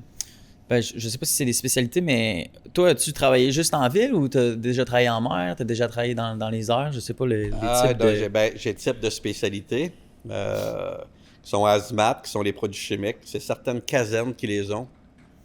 Et si, mettons, on a un déversement de produits chimiques sur la 40 ou partout en ville, c'est eux autres, excuse-moi, qui vont gérer l'intervention. Ils sont équipés, puis ils ont vraiment... des très bonnes connaissances là-dedans. C'est de la formation continue pour eux tout le temps, que ce soit en espace clos, que ce soit en sauvetage en hauteur. Pour moi, en 93, si je ne me trompe pas, j'étais cadet quasiment encore, j'ai été sollicité avec une autre personne pour partir l'escouade nautique à Montréal. Donc, j'ai travaillé là-dessus. Ouais. Y a-tu beaucoup de cas nautiques? Ben oui, énormément. On avait le fleuve, on avait la rivière des Prairies, puis on allait à certains lacs aux extrémités. Oui, beaucoup. Des noyades. Des noyades et tout. Un bateau qui coule. Bateau qui coule, bateau qui dérive, qui peut atteindre à l'intégrité physique des gens. Donc, on était appelés, oui. Okay. Les gens perdus. Vous avez vu même il y a quelques années, un pompier qui est décédé même en tentant de sauver des personnes qui avaient coulé. Là. Ah ouais, OK. Ouais. Je n'ai pas entendu parler de on ça. a entendu, on a lu la situation du canal de la Chine. C'est ça, c'était mon ancien territoire, ouais. Où tu as tenté de descendre à, je pense, c'est 8 mètres, c'est ça? Environ, ouais, peut-être 20-25 pieds, ouais. ouais. Puis qui manquait d'air et tout. Ça, c'est comme un gros kit de plongée, dans le fond? Non, quand c'est arrivé, tu parles j'en parle dans le livre, j'ai fait un chapitre qui est, mettons, qui parle un peu de certaines interventions. Ouais. Et le canal de la Chine, moi, quand j'ai commencé comme cadet, j'étais dans Pointe-Saint-Charles, Saint-Henri, dans ce coin-là. Okay. Donc, c'est un quartier dans le temps qui était extrêmement défavorisé. Et il y avait le canal de la Chine. Et ce qui est arrivé, oui, il est arrivé qu'un auto est tombé directement dans le canal de la Chine. Le conducteur a passé par-dessus la rambarde, puis Puis oui, je suis allé le chercher, mais sans équipement, rien, là. OK, direct à sec, là. À sec. OK. Ouais. OK. C'est une des grosses paires de ma vie. Hein? C'est profond comment, là? Ben, à peu près, je te dirais 8, comme tu disais, là, 8 mètres, Ok, à peu t'étais près au fond, là. 20-25 pieds OK. de profond. Ok. Où est-ce que j'étais, là. Avez-vous des formations pour tout ce qui est, justement, des noyades ou est-ce qu'un pompier, c'est bon pour retenir son souffle longtemps dans l'eau, tu sais? Non, non, Non? on n'avait pas eu dans le temps, non, aucune formation là-dessus. Parce que moi, dans ma tête, 7-8 mètres, si je me rends déjà, j'ai de la cool. difficulté à remonter, tu sais. Mais comme je dis dans le livre, c'est que j'étais là-dessus, j'avais une arme redoutable, entre guillemets. J'étais un ancien nageur, j'étais un ancien joueur de water polo, puis Le cardio, nageur encore là. compétitif, là. Ouais. Donc, ça m'a beaucoup aidé. Ouais. Mais tu sais, c'était pas tous les pompiers qui étaient comme ça. Puis lui qui m'a aidé, mais c'était un joueur dans le temps, hockey sous-marin, donc il avait un souffle incroyable. Ah Fait que, ouais? tu sais, c'était Hockey sous-marin. travail d'équipe, là. Il y avait plusieurs équipes qui étaient là, puis tous ceux, ouais, tous ceux qui sont arrivés, mais ceux qui savaient nager, ben, sont venus me rejoindre, puis Ok. ça a fait Ok. un beau travail. C'est quoi ça, du hockey sous-marin? Vous avez jamais entendu ça, hein? Non. Vous êtes trop jeune, les gars. Ah, c'est ça qui Peut-être, arrive. ouais. Ouais, c'était. On jouait, j'ai déjà joué un peu dans le temps. C'est une rondelle très très pesante, puis avec un petit bâton rond, puis on pousse la rondelle d'un bout à l'autre de la piscine, puis il faut qu'il nous empêche d'aller compter. Vous êtes dans l'eau. Dans l'eau, en dessous de l'eau. OK. Fait que ça prend beaucoup de souffle, puis là, quand tu penses OK, c'est pouvoir ça, être pas en de échappé, bonbonne t'as plus encore. d'air, fait que boum, tu remontes. Puis là, tu retournes, mais là, ils ont déjà pris la rondelle, puis ils sont Oh, partis, là. ah, C'est que- ouais. Ah, t'as ouais. une gestion de plus à... C'était très populaire dans le temps. Ah ben. Colin, mais c'est effectivement clairement avantageux pour toi, là, pour le Ouais, souffle. ça va aider, ouais. OK. Sais-tu combien de temps tu t'offres dans l'eau sans respirer? Juste comme ça, juste pour savoir. Bonne question, je ne sais pas, mais Ouais. cette fois-là, ça m'a paru à peu près une demi-heure. Là. Ah, C'est c'est ça. jamais pris ça, là, mais c'est tellement, là, tu rentres comme dans une bulle. 2-3 minutes. Puis on dirait que l'espace-temps n'existe plus. Mhm. Tu as l'impression que c'est long, long, long. Tu sais, je te dis, mettons une demi-heure, mais ça a duré peut-être 2 minutes et quelques. Puis parce que juste me rendre, j'ai nagé pour me rendre parce qu'il était dans le milieu du canal de la Chine, je voyais les remous. Puis, arrivé là, juste avant de plonger, j'étais déjà fatigué, entre guillemets. Là, Ouais. tu sais. Fait que, ouais. C'est fou. C'était dur. Une voiture qui est sous l'eau, à moins que ma science fasse pas de sens, mais je pense que c'est impossible ou presque d'ouvrir les portes, là. Très bonne question, ouais. Ouais, ça, Tu vois, j'ai perdu beaucoup, beaucoup, beaucoup d'air, ou d'énergie, je te dirais, à essayer d'ouvrir la porte. OK. Je l'ai eu, mais Ah ouais? très, très difficile. Faut pas casser la vitre. C'était l'été, elle était déjà ouverte, la vitre. Ah, OK. Mais moi, c'est quand tu plonges, mais le canal de la Chine, c'était un peu comme un feu. Je voyais quasiment pas ma main en plongeant. C'était tellement C'est pas opaque, beau, l'eau. là. C'était Ouais. opaque, dégueulasse. Puis plus que j'allais en profondeur, plus que je commençais à voir quelque chose. Puis à un moment donné, j'ai vu une surface jaunâtre. OK. Je me dis, c'est sûrement l'auto. Je suis arrivé, mais je savais pas, tu sais, comment qu'elle était l'auto. Fait que j'ai touché. Là, j'ai vu que la fenêtre était ouverte. Là, j'ai fait le tour pour essayer d'aller vers la fenêtre du chauffeur. Puis c'est là, quand je suis arrivé là, j'ai dit, OK, là, j'ai débarré la porte. Là, je tirais, tu sais, comme dans le fond. J'avais mon pied à terre dans le fond. C'est difficile Ça aussi va d'avoir de tout- la force quand t'es C'était dans l'eau. dur. Ouais, c'était dur. En fin de compte, je suis allé voir. Après ça, j'ai eu beaucoup de difficultés. C'est la deuxième fois que j'ai réussi à l'ouvrir. J'ai rentré dans l'habitacle où est-ce qu'il y avait le chauffeur. Puis là, je sais pas, vous avez vraiment déjà eu peur une fois dans votre vie là, que ça donne des frissons partout dans votre corps. Là. Mais là, je me suis tout seul.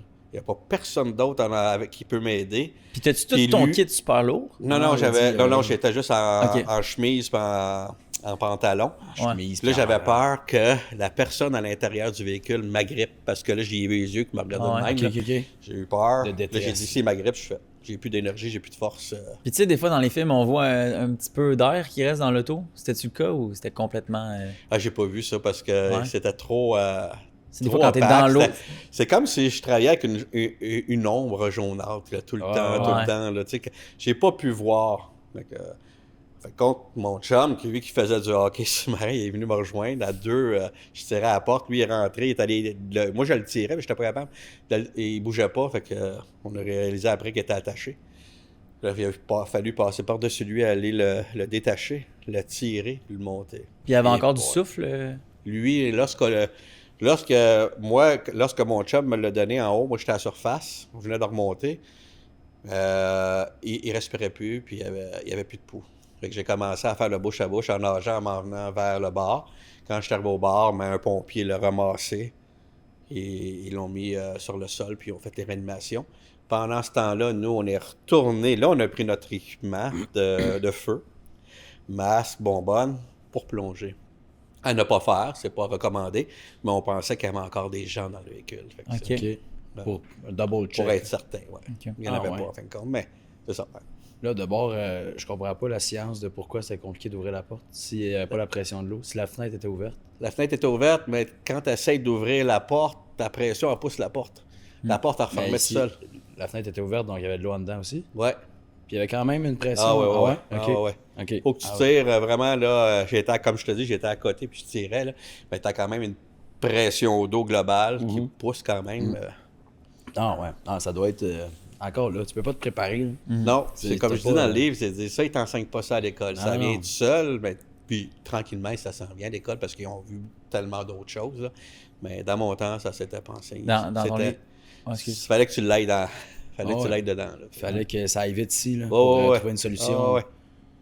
Mais je l'explique vraiment en détail dans le livre, là, vraiment, Ouais. tu sais, comme j'ai confronté mon officier, parce que mon officier voulait pas que j'y aille, il voulait pas avoir 2 victimes, tu sais, il voulait juste en avoir une, puis encore là, puis quand tu te confrontes comme ça, mais lui, tu sais, il veut pas perdre la personne qui est là, mais il veut pas te perdre non plus. Ah, t'as un Fait que dilemme. c'était un gros moral, dilemme qu'il y avait. Ah, ouais, ouais. Est-ce que les gens, puisque dans l'anecdote, tu dis qu'il y avait beaucoup de gens qui regardaient, là, tu sais, parce que c'est comme dans le milieu de la ville. Là. Ouais. Est-ce que les gens vous applaudissent après quand vous sortez le survivant? Oui. Ouais, tout le Oui, monde c'est vous drôle, applaudit. c'est drôle les réactions, mais tu es encore isolé dans ta bulle, fait que tu entends plus ou moins les bruits et tout, mais je sais que, puis j'en parle encore, j'en parle dans le livre, j'ai dit que lorsque je suis arrivé, ben, il y avait déjà des gens qui étaient alentour, mais il n'y a personne qui était dans l'eau. Tu sais, tout le monde regardait, puis il me pointait, là, puis il nous pointait c'était où, là. Ouais. Mais personne n'a été dans l'eau quand même. Fait que c'est comme... Ce qui est étonnant, selon toi. C'est étonnant, oui, Ouais. j'aurais pu croire qu'il y avait du monde, il n'y en avait pas. Mais lorsqu'on est sorti, oui, les gens étaient contents, mais pas encore, tu sais, parce que la personne était cliniquement morte, mais on l'a ramené. Là, la deuxième fois, lorsqu'on est sorti pour aller voir dans l'eau, voir s'il n'y avait pas personne d'autre dans la voiture, on est sorti, puis un des pompiers m'a fait un signe comme quoi qu'il est revenu. Là. Wow. As-tu, ben justement, ça me fait penser à ça, as-tu des anecdotes de gens qui viennent jouer un peu au héros, puis qui viennent sauver des gens avant que vous arriviez dans des situations de crise? Ou... Comme là, s'il y avait quelqu'un qui était sauté, puis... Non, je n'ai pas vu beaucoup dans ma... Non, je crois pas dans ma carrière. Les gens le font avec une très bonne intention souvent. Là. C'est comme... Ils veulent aider absolument. Mais ça, mais tant mieux, tu sais, mais... Oui, tant mieux, ouais. Fait que t'as-tu vu des genres d'anecdotes comme ça? Ou... Non, pas de ce côté-là, Ouais. non. J'ai eu des anecdotes drôles, c'est sûr. Mais non, pour ça, ces gens-là, on les respecte tellement parce que souvent, ils nous donnent un très, très gros coup de main Ouais. avant qu'on arrive parce qu'ils sont déjà sur les lieux. Ouais, ils ont Puis, 2-3 minutes d'avance. Oui, puis ils nous donnent de l'information qui est cruciale des Ben fois. oui. Là. Peut-être qu'ils ont commencé le bouche à bouche avant que vous arriviez. Ou... Oui, c'est ça. Ouais. Ou j'ai vu une personne bouger dans telle fenêtre ou quoi que ce soit. C'est de l'information tellement précieuse qui fait une différence entre la vie et la mort. Là. Ouais. Ouais. Est-ce que vous portez la même priorité à un humain puis à un animal? S'il reste un animal puis que là, vous dites, wow, il y a trop, Mais c'est sûr que si, mettons, en même temps, je vais prioriser l'humain. ouais, je comprends. Mais indépendamment, il ne faudrait pas mettre notre vie en danger pour, entre guillemets, un chien ou un chat ou n'importe quoi. Mais réellement, mes gangs avec qui j'ai travaillé, là, on attachait autant d'importance aux animaux qu'aux humains. Ouais. Ouais, ben c'est ça. C'était plus une question personnelle. À Ah, savoir si, ouais. Ouais. Tu sais, c'est dans l'équipe, ça. Là. Puis, d'après moi, tous les pompiers ne sont pas capables d'accepter de voir quelqu'un ou quelque chose, Un être vivant. perdre la vie. Ouais. Ouais. As-tu déjà sauvé un autre animal à part un chien ou un chat? Aïe, aïe, aïe. Ah. Mais je pourrais vous dire que j'ai compris le concept pourquoi qu'un chat a 9 vies. C'est tellement puissant, un chat, là. C'est comme on en a sorti. La langue sortie sont finis. On les met sur le trottoir au début de la carrière, puis mettons 15 minutes après, il commence à bouger, puis il se lève, puis Il shake la tête puis il repart. Oui, il repart, là, tout est bourriffé, mais c'est vraiment puissant. C'est fait fort, un chat. Sinon, des oiseaux, toutes sortes d'affaires, mais non, c'est pas... OK. Intéressant. J'ai des confrères qui avaient des serpents nommés, là, tu sais, comme... Alors, quand tu rentres dans quelqu'un qui a des reptiles, puis Ouais, ouais, OK, des vivariums. Là. ouais.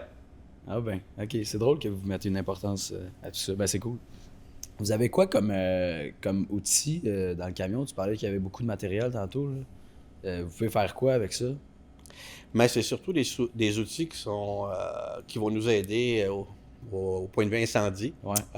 Pour défoncer On va une dire, porte. on va dire ouais, des outils d'effraction. Ça veut dire, on a toutes sortes d'outils pour ouvrir n'importe quelle porte. Dans le fond, c'est quasiment une compétition entre les pompiers. C'est certain que cette porte-là elle va pas me résister, on va dire. Là. Ah, Tu ouais. sais, c'est comme une promesse cachée, on pourrait dire. Là. On les ouvre toutes, les portes. Donc, c'est des outils pour ouvrir les portes, je parlais tantôt, faire les trous au toit. Ouais. Donc, on a des scies, on a toutes sortes de scies Ça là-dedans. doit être assez énorme. Là. C'est pas Hache, une petite, masse, tout. On a tout, Mhm. tout. Et dépendamment de la caserne, parce que c'est pas tous les casernes qui sont équipés pareil. C'est pas tous les camions qui sont équipés pareil. Il y en a qui vont avoir des outils pour les accidents d'auto. Ouvrir les portes aussi. Là. Oui, les pinces, les fameuses pinces des incarcérations. Ouais. OK. C'est ça aussi, j'imagine, c'est toutes des formations. Oui, c'est toutes des spécialités, entre guillemets, qu'on a. Les camions à Montréal qui ont les pinces et les couteaux. Les gars à caserne, c'est des formations constantes tout le temps là-dessus. Hein. OK. Vous avez chacun votre rôle. Ouais, chacun notre rôle, c'est sur les interventions. Puis l'évolution des voitures aussi, on fait aussi que ça prend beaucoup plus de formation parce Ouais. que les autos électriques, tu coupes pas ça pareil comme les. Ouais, ça peut exploser. Ben là, oui, ça il y a peut, toutes sortes des batteries et tout. Ouais, il y a beaucoup de choses. ça devient du chimique. Qui là. sont pas placés à la même place. Tu sais, des fois, la Ouais, batterie, l'auto électrique, elle est en dessous du siège du chauffeur ou du passager en arrière. Tu sais. Ouais. Faut que tu faire fasses ça avec prudence. Avec prudence. C'est Ouais. les pare-chocs des voitures sont sous pression. Là, tu sais, un pare-choc, fait que s'ils sont exposés quand il y a une voiture en feu puis tu te mets devant, ben, le pare-choc peut partir comme une balle fusil puis t'as coupé les Tu jambes. as ramassé. Ouais, Ah ouais. casser les OK. jambes, ben oui. OK. Il y a des techniques là-dessus aussi. Là. Ben, encore là, c'est ça. C'est toutes des formations, j'imagine. Oui. Tout du temps d'études. Oui, Un ben, peu. c'est l'expérience aussi. Tu es Ouais. avec, des fois, tu l'oublies ta formation, mais tu es avec les plus vieux qui vont dire, hey, le jeune. Oublie pas, là. Oublie Ouais, pas, c'est ça. ouais. OK. C'est quoi l'intervention la plus impressionnante de ta carrière? As-tu vraiment une intervention qui t'a marqué par son ampleur du feu ou par... Mais pour l'ampleur Les du sauvetages. feu, lorsque j'ai commencé à la caserne 15 dans le temps, qui était dans Pointe-Saint-Charles, qui était un quartier le plus pauvre à Montréal, sur le bord, puis tu as le canal Lachine à ce place-là, mais sur le bord du canal Lachine, c'est toutes des anciennes manufactures, avec bâties en bois, d'œuvre. Là, c'était comme juste du bois. C'était pas des 2x4 espacés aux 16 pouces, c'était des charpentes pleines de bois. Ah, C'est ouais. pour ça que Puis, tantôt tu disais c'est- que les endroits les plus pauvres, c'est... Oui, le plus souvent. Ouais. Puis, À cause tu des vois, structures. quand ça brûlait, on passait la nuit là. Mais ça Ok. brûlait. puis Il y c'était avait du stock à brûler. Tu sais, la bâtisse, ça pouvait avoir 100 mètres de façade, 3 étages, ça brûlait. Mhm. Ça, c'était impressionnant par potentiel calorifique. La chaleur qui sortait de là. On a eu le quartier général de la police, juste à côté, il y avait eu un incendie. La chaleur était tellement intense que les autos dans la rue, les pneus brûlaient. L'intérieur des autos brûlait. Ouais, Ah, La ouais. chaleur faisait brûler l'autre côté de la rue, les fenêtres c'est fou. qui brisaient. Wow. C'était tellement chaud. Fait que tous les appels, je pourrais dire, étaient impressionnants. Mm. Il y avait toutes leurs particularités. Vous n'avez pas un point de décision où vous dites ça vaut rien qu'on mette de l'eau là-dessus? Oui, on appelle ça les types d'attaques. Ben, pas que ça vaut rien de mettre de l'eau, mais c'est que, mettons que je te donne juste 2 types d'attaques. L'offensive, Ouais. ça, c'est si on sait qu'il y a des gens qu'on peut, ou des biens qu'on peut sauver, Ouais. go, on y va. C'est souvent dans les débuts d'incendie. Et il y a la défensive, quand on sait que c'est trop dangereux pour faire rentrer un pompier, Ouais, le ouais. plafond peut s'effondrer, le toit, un plancher, n'importe quoi. Même s'il y a des gens. Non, là, il n'y a plus de gens. Là. Défensif, là, habituellement, Ok. là, on sort. OK. Et si on a la présomption qu'une personne à l'intérieur, c'est un autre game. C'est plus la même chose. Là, on attaque. Puis là, On va chercher. même si tu as comme les deux cas où tu dis ça va tomber dans 30 secondes, Ah non, mais il il va. y a quelqu'un. Ah, s'il y a quelqu'un, un pompier ou quoi que ce soit, on ira Vous avez tout. trouvé une manière. là. Ah, oui, c'est sûr. OK. C'est sûr. OK. Puis est-ce que C'est- c'est déjà Ah. arrivé que... En guillemets, on enlève les protocoles. Là. Ouais, Ok. c'est ça. C'est-tu déjà arrivé justement que des pompiers étaient dans la maison puis ça s'effondre? Ah oui. Ouais. Ah oui, c'est arrivé souvent. C'est arrivé même dans un moment de ma carrière, on était en attaque défensive. C'était rendu vraiment énorme. Puis il n'y avait pas personne à l'intérieur, mais je marchais, puis un pompier est tombé juste à côté de moi du toit. Ah ouais. C'est 3 étages. Hi. C'est comme... Fait qu'il vous étiez sur le toit? Pardon? Vous étiez sur le toit? Il y avait une gang. Moi, j'étais en bas. Ah, OK. Je me dirigeais pour attaquer de l'extérieur l'incendie. Puis un pompier qui est tombé du toit juste à côté de moi. OK. Ah, ça doit faire un C'est sûr qu'il sacré était mort choc. jusqu'à temps qu'il s'ouvre les yeux. Là. Il avait sa partie faciale. Je suis correct. Ah ouais. Tu l'as sorti Il direct? essayait de disloquer l'épaule, mais il était chaud. Ah ouais. Oh, pareil. Ah, au moins, Ouais. ben, je veux dire, il y a le gros kit, le casque, puis Ouais, il y avait une ouais. protection, entre guillemets, mais... On était sûr qu'il était mort. Mm. Ouais. Ah ouais. Colin. OK. Puis à quel point, quand, mettons, vous vous rendez sur un appel, à quel point les gens respectent que vous avez priorité? Le code routier. Ouais. Ben, de dire, hey, j'en vois des fois, là, que je suis comme, voyons donc, tasse-toi, il y a une ambulance. Des fois, on a l'impression qu'il y en a qui sont sourds avec Ouais, quand c'est ça. on conduit. La majorité est très bonne. Ouais. Ils respectent, ils se tassent aussitôt qu'ils entendent les sirènes ou qu'ils voient les gyrophares. Mais il y en a tout le temps certains qui nous voient pas ou quoi que ce soit. Puis pas juste quand on se rend. Souvent, j'ai vu des accidents d'auto, on va dire, sur Métropolitain, on ferme une voie ou deux. Ouais. Tu sais, c'est l'autoroute qui traverse Montréal. L'accident d'auto, on travaille sur le véhicule, les voitures passent sur nos bottes. Sur ouais. vous? Sur nos bottes, c'est tellement, tu sais, on a des Ah capes ouais. d'acier, mais ils font pas attention, le monde. Il n'y a Souvent, pas là, ils de respectent corridor pas de ça. sécurité, Non. pas à tout, là. Non, il y en a qui sont dans leur bulle, mais c'est vraiment une minorité, là. OK, Ils au sont moins. pressés d'aller nulle part, maintenant. Puis là-dessus, Ouais. est-ce que ça t'est déjà arrivé que la voiture avance pas puis tu peux pas avancer? Qu'est-ce que tu fais dans ce temps-là? Tu peux-tu débarquer puis coller dans la vitre? T'sais, mettons qu'il y a un bouchon, genre. Du trafic. Mais nos sirènes sont tellement puissantes aujourd'hui, Ouais. là, puis ils viennent aussi avec des tonalités très, très hautes ou, vous avez entendu, des ambulances ou quoi que ce soit, très, très basses Ouais. pour faire vibrer le véhicule. C'est Ah. rare. C'est rare. Habituellement, on accote, des fois, on accote notre pare-choc sur le sien Ah ouais. ou quoi que ce soit, mais Ah c'est ouais? très, très rare. Ah Habituellement, ils nous voient à la dernière minute puis ils donnent un coup de roue. Là, mais tu sais, Ah c'est, Je c'est comprends. rare. Les gens, en général, nous laissent passer ou se tassent. Ils vont trouver un coin, là, c'est drôle, c'est comme un jeu de domino, là, ça se tasse. Mais on réussit toujours à passer, là, généralement. Ouais. Est-ce Ouais. que ça cause des accidents ou est-ce que ça a causé déjà des accidents? Oui. Quand vous passez sur une rouge ou quand... Oui. tu sais, on s'entend, là, Oui. vous respectez pas le code routier? Non. Mais- Puis j'avais déjà appris que dans le temps, le seul véhicule au Canada qui a le droit de passer sur une rouge, vous allez être surpris, c'est Post Canada. C'est parce que c'était le courrier de la Reine dans le temps. Ah Mais ouais? aucun véhicule d'urgence a le droit de passer sur la rouge. Tu sais, Ok. quand Le on courrier arrive de sur la une Reine. rouge, là, Ben, c'est vrai. Ouais, c'est puis fou. on arrête, on regarde des deux côtés, on continue, là, tu sais, s'il n'y a pas de présomption de danger. Ouais. Mais c'est rare que tu vas voir un appareil passer comme sans arrêter. là. Ok. C'est comme... Ouais. OK, donc t'as pas le droit de faire ça, mais il faut que tu fasses un arrêt, c'est ça? Oui, Ok. oui, absolument. Je comprends. Comme si c'était un stop, là, ou proche, là. Un stop Ben, un bon américain. stop, oui. Ouais. Habituellement, les gars, les chauffeurs sont... Ils font attention pareil. Ah oui, parce que, tu sais, on s'en va sur une intervention, on ne va pas en provoquer. une. Non, c'est ça. Mais Mais c'est c'est déjà arrivé. arrivé. C'est déjà qu'il y a eu arrivé, des c'est déjà accidents. arrivé. Là. J'ai déjà vu, dans le temps, il y avait... Les camions, il n'y avait pas de porte pour fermer. On était assis à l'extérieur, en arrière, puis un véhicule Ok. nous rentrait direct sur le côté. Ah ouais? Là, tu sais, ouais. D'un Mais- pompier. Mais ouais, parce que, tu sais, on a passé ça à rouge. Ouais. On avait bien regardé, mais l'autre côté, il n'a jamais arrêté, il a continué. Ah ouais, OK. Ouais. Puis là, vous faites quoi? Vous devez arrêter pour On gérer arrête le de faire nouveau cas s'occuper de la personne, puis la centrale va dépêcher un autre véhicule pour le cas initial. Ouais, souvent tu vas entendre ces ondes. Centrale, telle unité pour telle adresse, tu sais, accident d'auto, mais il y a un code. Ouais. Le service est impliqué. OK. Ça veut dire que ça change tout. Là. Ça veut dire que cet appareil-là il est rendu Ouais. inapte à aller à l'appel, fait qu'ils vont envoyer un autre appel. Ouais. Un autre C'est appareil. un peu ironique. Ouais, mais c'est rare. Ça Ouais, arrive. c'est ça, j'imagine. Donc, dans un domicile, c'est quoi les types de feux qui commencent le plus souvent? Tu sais, comment... Dans un appartement, Ouais, ou quoi que ce c'est soit, ça. c'est souvent la négligence. Ouais. La majorité du temps, c'est un feu de cuisson. Ce que j'ai vu dans ma carrière, c'est que quelqu'un oublie un chaudron, sa poêle, sa cuisinière.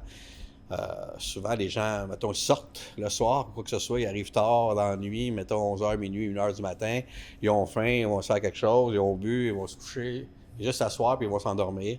Puis, Les croquettes ça partent part. en feu. ouais, c'est ça fini. part. Puis, n'oubliez pas qu'au-dessus d'une hotte, quand le feu pogne dans le chaudron, mais il rentre généralement dans la hotte de cuisine, Puis là, ça s'en va partout. Ah ouais, dans le demi-plafond. Ouais, puis, ils trouvent tous les interstices, puis ils rentrent là-dedans. Ah puis, ouais. Puis Ça va vite. ça sonne pas avant? Ou c'est peut-être juste que le ça, système c'est est quand moins... ils ont un détecteur de fumée. Ouais. Qui marche. C'est pas tout le monde. Ouais, c'est pas Ouais, tout le monde c'est qui l'ont. Malheureusement, là, surtout quand on parlait tantôt des quartiers défavorisés, là, Ouais, ouais. généralement, ils priorisent manger qu'une pile ou un Ouais, c'est détecteur. Ouais. C'est Ouais, j'imagine que si tout le monde avait ça, ça éliminerait beaucoup d'interventions. Tu le dois, c'est un règlement municipal, mais Ouais, c'est pas tout le monde qui l'ont. je comprends. Parce que c'est vrai que chez moi, je suis dans un appart qui vient d'être construit, tu sais, à Montréal, mais aussitôt que je fais trop chauffer quelque chose puis qu'il y a un petit peu de boucan, ça sonne direct, tu sais. Ah ouais, tu sais, l'obligation du propriétaire, mais là, ils sont souvent électriques, mais les anciens, c'est comme, il doit te fournir le détecteur. Ton obligation à toi, c'est la batterie, la pile qui va dedans. Puis dans des cas comme le mien où j'habite dans une tour, tu sais, il y a plein d'habitants, c'est-tu déjà arrivé qu'une tour a pris en feu puis vous devez, Ouais. Ben oui. tu sais, à plusieurs C'est trop étages? jeune, là, mais Atwater, là, qui a brûlé, là, je pense que c'était dans les années fin des années 80, début des années 90. Là. C'était le tour en hauteur. Mais ça arrive souvent. Là. On a eu, même dernièrement, là, avant que je prenne ma retraite, il fallait monter à main, à pied. C'était je pense que c'était une vingtaine d'étages, des bouteilles d'air pour les pompiers qui Ok. étaient là. Parce que c'était trop haut. Là, tu sais, on peut pas ils ne peuvent pas venir changer leur. Habituellement, on va changer nos bouteilles à un camion spécial pour Ouais. ça. Ouais, là. ouais. On sort, on s'en va au camion, ils nous changent la bouteille, on retourne. Mais là, ils sont au 24e étage, fait qu'il faut les monter à bras. Fait que j'ai vu les pompiers faire pas mal d'étages avec l'appareil respiratoire, 4 boy. bonbonnes, Eh boy. monter, redescendre. On monter, n'utilise pas redescendre. l'ascenseur, tu sais.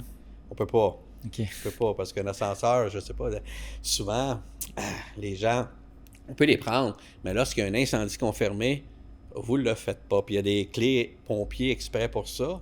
Parce que qu'est-ce qui peut arriver sur un étage où est-ce que le feu brûle? Toi, tu prends l'ascenseur au premier, le feu est au 25e, mais le feu va court-circuiter les fils de l'ascenseur. Il va appeler l'ascenseur, là.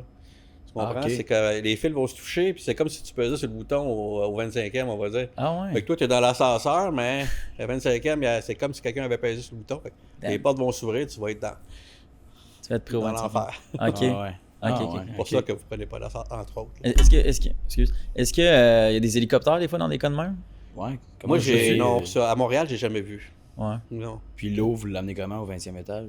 Ou c'est extincteur? Les bâtiments en hauteur ont des canalisations faites pour Ok. ça. C'est des lois. Il faut qu'ils soient bâtis avec leurs propres tuyaux et tout. OK. Nous, ce qu'on peut faire, c'est seulement alimenter ce bâtiment-là avec les pompes à l'extérieur. Ça veut dire Ah. qu'on va se connecter au collecteur d'incendie Ouais. de la bâtisse. On va mettre des tuyaux, puis on va aller sur une borne. L'appareil, qui est une pompe, habituellement, va pousser de l'eau à travers OK. ces tuyaux-là pour envoyer l'eau. OK, c'est bien pensé quand Oui, même. c'est bien pensé, ouais. Ouais. Envoyer de l'eau dans les résidences, c'est ce qui fait. Dans les gicleurs Ouais, c'est ou dans les gicleurs. directement, parce que dans les cages d'escalier de des bâtiments-là, c'est là qu'on va se brancher avec les portes-tuyaux qu'on monte, Ouais, ouais. les longueurs. On va se brancher là, puis on va envoyer, les pompes vont envoyer de l'eau là-dedans. OK, Ok. c'est bien pensé. Je Ouais, savais ouais, pas on ça. n'a jamais eu de problème pour ça va bien. OK, c'est bon. C'est bon. Quand c'est pas trop haut, mais c'est via les échelles aériennes. En plus, OK. Ouais. Il y a d'autres options. Ouais. Puis tu parlais tantôt de sauver, oui, les gens, mais aussi parfois les biens. Qu'est-ce qui est important à sauver à part un laptop? Mais notre là, mission, pompier en général, c'est sauver les personnes et les biens. Le Mais- maximum. les biens, comme des trucs Ben, qui c'est valent essayer cher, de, si ou- mettons que tu as ta maison collée sur celle du voisin, puis Ouais. c'est celle du voisin qui brûle, mais on va protéger la tienne aussi, là, tu sais, pas qu'elle brûle aussi. Ok. Donc ça, c'est des biens pour moi. Là, tu sais, OK, c'est tout OK. ce qui est à Par l'intérieur. bien, on entend la structure. Là, ben, la structure ou tout ton mobilier, tout ce que tu dois avoir à l'intérieur, Ok, qui doit ok. coûter des fois des centaines de milliers de Ouais, dollars. ouais, là, ça tu sais. va vite après. Ça va pour, très vite. la job Parce que, d'assurance. mettons, là, tu es dans un édifice avec des appartements, comme tu dis, là. Mettons, vous êtes 12 appartements, puis le feu il est limité à un appartement. On va faire tout notre possible pour limiter la progression du feu vers les autres appartements. OK, ouais, je comprends. C'est pas genre, vous avez une liste de si tu vois des bijoux, Ah non, non, non. des informatiques. de valeur. là, puis, Non, ça, on a déjà. Ben, j'en ai déjà vu sur des. Parce que souvent, on va faire la protection, tu sais, on va les protéger, on va aller empêcher la propagation de l'incendie. Mettons que le feu est dans un appartement, il y a un mur mitoyen, puis de l'autre côté, il y a un autre appartement. ouais. Mais on va essayer, on va faire une tranchée pour empêcher, pour voir si le feu vient. Puis s'il vient, on va le prescrire. Mais c'est ça, j'ai déjà vu beaucoup de choses dans les appartements, des fois, que C'est sûr. quand Puis les gens sortent en courant. Là, les gens doivent essayer de partir avec tout ce qu'ils peuvent. Ça, c'est quand ils peuvent. Mais mettons qu'il est 3 h du matin, là. Ouais. Hein? Ça te surprend Puis pas là, il y a mal. plein d'argent qui reste sur le comptoir. T'as ci, t'as ça, les bijoux. t'es Quand en on voit des boxeur. choses de valeur, habituellement, on les ramasse, on les amène à la... Si c'est beaucoup de valeur, à la Ouais. table de commandement, puis la Ok. personne, eh bien, elle va être appelée, puis elle va falloir qu'elle s'identifie, puis qu'elle vienne chercher des choses. OK. Il y a un processus pour Ah ça oui, aussi. oui, il y a un processus, ouais. C'est intéressant aussi. En 2003, là, ben, je cite par rapport à ton livre, tu as dit que tu t'es rendu compte que tu avais un PTSD. Tu t'es rendu compte de ça comment, en fait? Aïe, c'était pas compliqué. Je revenais de la caserne, puis je roulais sur l'autoroute 15, en roulant, sans avertissement, sans rien. Il faisait beau, là. C'était à la fin de la journée. Je l'explique un peu dans le livre. Puis, à un moment donné, les yeux ont commencé à se remplir d'eau. Le nez a commencé à dégoûter. Puis là, je pleurais, sans aucun événement, sans rien. Pour moi, je suis quand même, qu'est-ce qui se passe? Assez que j'ai été obligé de me mettre sur le bord de la 15, arrêter le véhicule, puis dire, attends, une minute, je prends une pause, je sais pas ce qui se passe. Puis je pleurais comme une madeleine, on dit, là. Je n'arrêtais pas de pleurer. Puis ça coulait. Le nez coulait. Je l'explique dans le livre, c'était comme un fleuve, ça n'arrêtait pas. Là, puis là, je savais pas c'était quoi. J'avais plus de force, je tremblais. Puis j'ai pris mon téléphone, j'ai appelé ma blonde, j'ai dit, je rentrerai pas ce soir. Elle était avec les enfants. J'ai dit, je vais aller coucher à l'hôtel, je fais le pas. Elle était tellement fine, elle a dit, OK, pas de trouble. Elle a dit, je comprends. Le lendemain, je me suis levé, je suis retourné à la maison, après ça, je suis retourné travailler. Comme ça, rien n'était. J'aurais pas dû. Tu sais, ça, Ouais. ça l'avait pas. On connaissait pas ça vraiment dans le temps. C'était un peu tabou. OK. Jusqu'à temps que, tranquillement, dans les casernes, ils commencent à en parler. On avait des formations là-dessus. Puis j'ai dit, ben, c'est exactement ça que j'ai eu. Stress, Ça a été post-traumatique. diagnostiqué par après. Donc, je me suis diagnostiqué, c'était Ouais, ça. ok. Je ne vais pas retourner, là, mais c'était un stress post-traumatique. Ouais. Ça vient souvent après. C'est mon père venait de mourir dans ce temps-là, je venais de le découvrir. Puis tout a lâché, sans avertissement. Ça fait peur un peu. Ça fait peur. Comme quoi, ça peut arriver à tout moment. Oui, mais tu sais, j'avais toujours, puis je le dis encore, j'avais tout gardé en dedans. Ouais. J'avais jamais parlé de ça à personne. Fait que ça l'a pas aidé, ça, d'après moi. Là. Tu disais des cicatrices invisibles Exactement, c'est comme qui ça. sont que là et qui restent, mais Ouais. qu'on les voit pas. Ouais. Est-ce que c'est un cheminement que tu continues à faire régulièrement? Comment ça se manifeste dans ta vie? Mais c'est jamais revenu. Parce qu'après ça, j'en ai parlé beaucoup plus. Tu sais, puis je voyais les jeunes rentrer, les jeunes pompiers ou quoi que ce soit, même des collègues plus âgés. J'allais m'asseoir, puis je jasais avec. Là, tu sais, Ouais. c'est comme... ça l'aide énormément, juste à sortir. Là. Ben, tu sais jamais quand ça va arriver. Là. Je pense pas que tu l'as mentionné tantôt, mais est-ce qu'aujourd'hui, il y en a des psychologues puis des gens faits pour ça dans les casernes? ou- Je l'ai pas mentionné vraiment. Il n'y en avait pas beaucoup dans le temps. Et, la première fois que j'ai été en contact avec eux, j'avais 1 an de date. Puis il est arrivé un feu catastrophique. Failli perdre un collègue qui a été brûlé énormément. Puis ils ont dit, OK, vous autres, caserne 15, vous êtes hors service. On était sur l'intervention. Ils Vous ont coupé- retournez à votre poste. Puis les gars sont retournés au poste. Puis au poste, il y avait un psychologue qui était là. Il y avait le quartier général, dans le fond, il y avait des chefs et tout. Puis ça commençait. Mais je ne l'ai pas revu beaucoup après. Mais de plus en plus, il y en a. Mais tu sais, ce que j'ai déjà dit là-dessus, c'est que c'est bien beau qu'il y en ait. Mais il faut que tu pousses le pompier à pouvoir le dire. En Ouais, c'est ça. parler. Il faut- Mais ça devrait être obligatoire, j'ai l'impression. Mais tu sais, moi, avant la fin de ma carrière, ils ont mis des questionnaires après des interventions qui étaient peut-être jugées trop hard.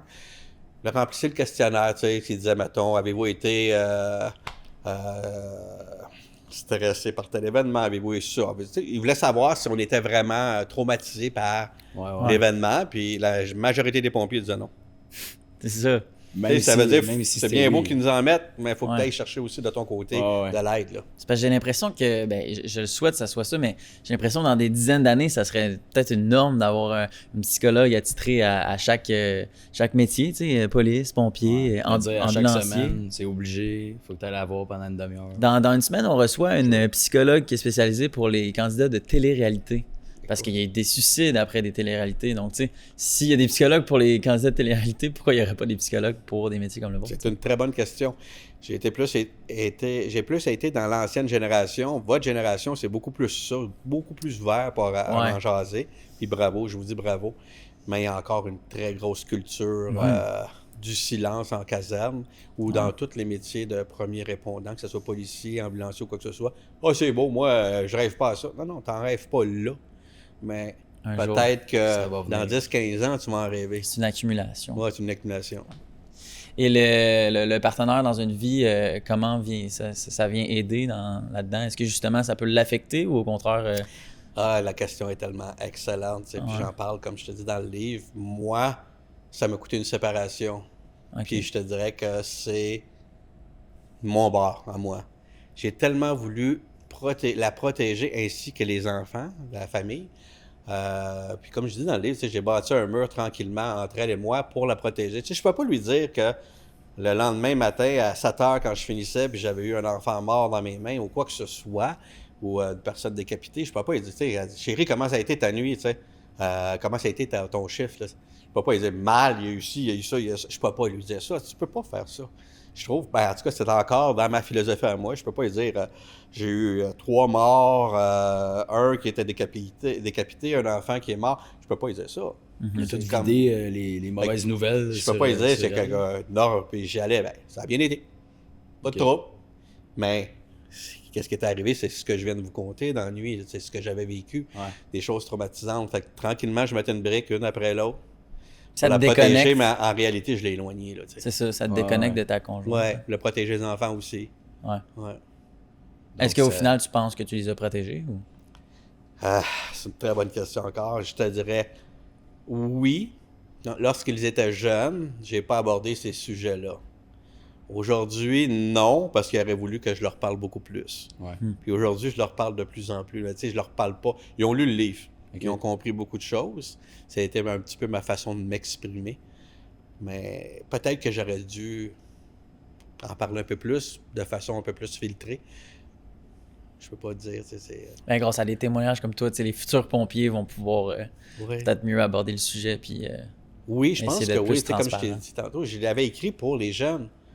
Mais aujourd'hui, les vieux pompiers, des fois plus vieux que moi, m'écrivent pour exorciser certains démons.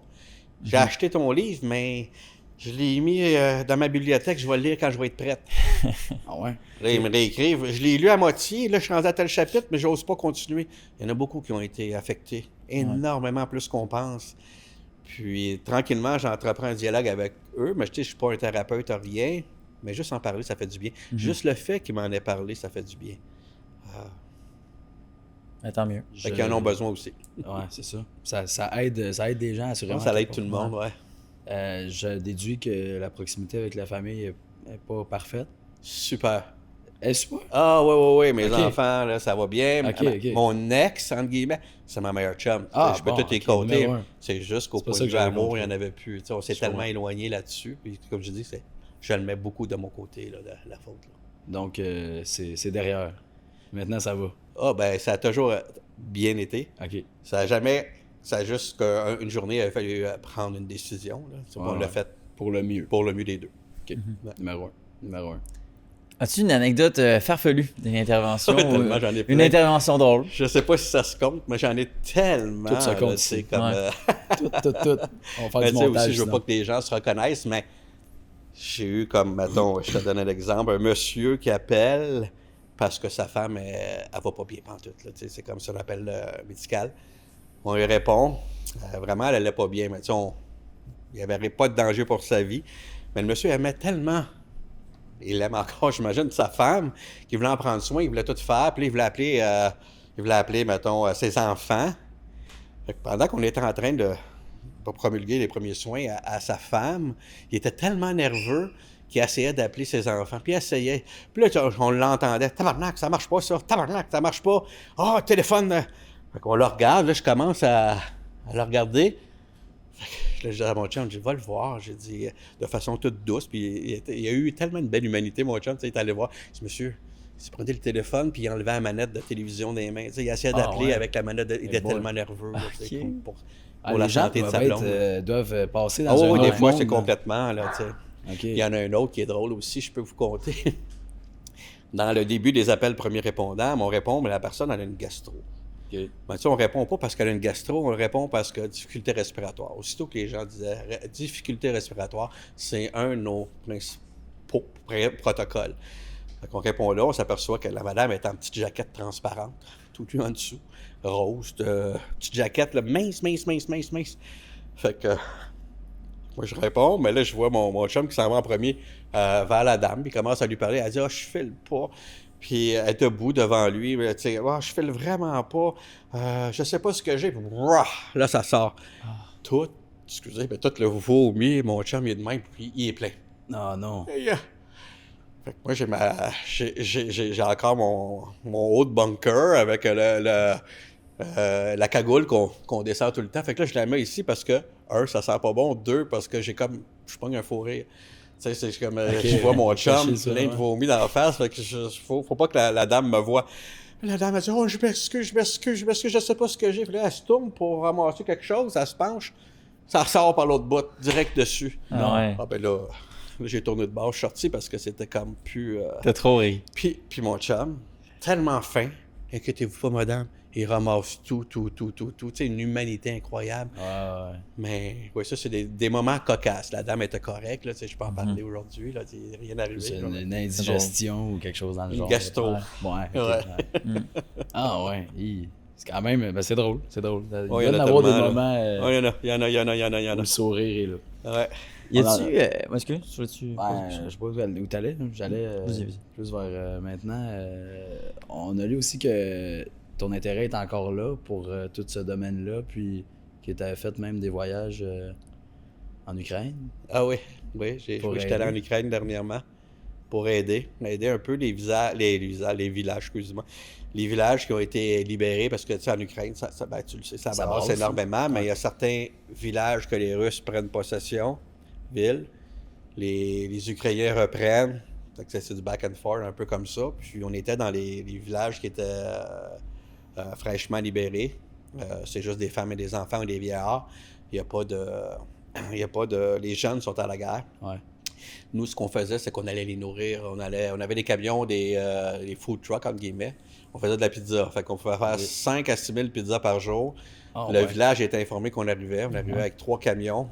On mettait de la musique, essayer de leur redonner un petit peu d'espoir, les sourires.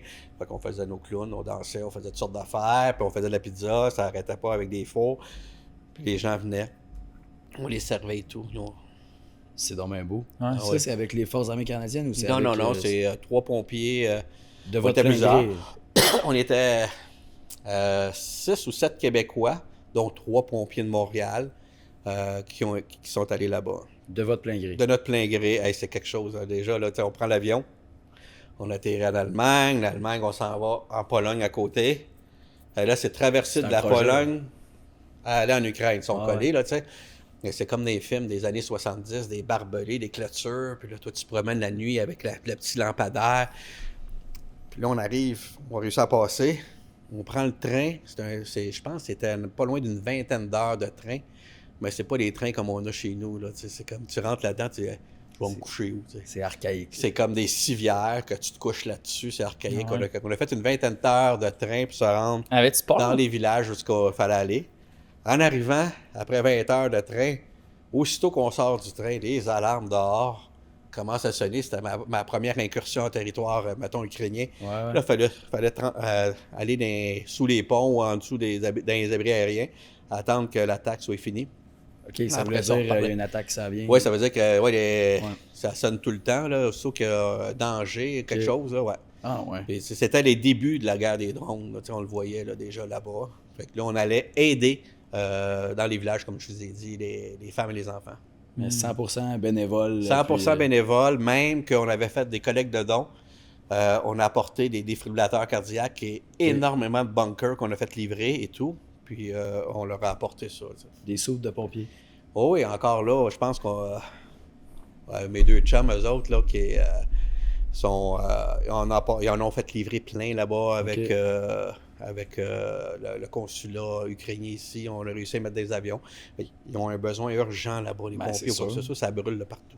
C'est très gentil. Ouais. Chapeau. Merci. Comptes-tu y retourner un jour? Oui. Ouais. Ah oui, c'est sûr. On en reparle encore, là.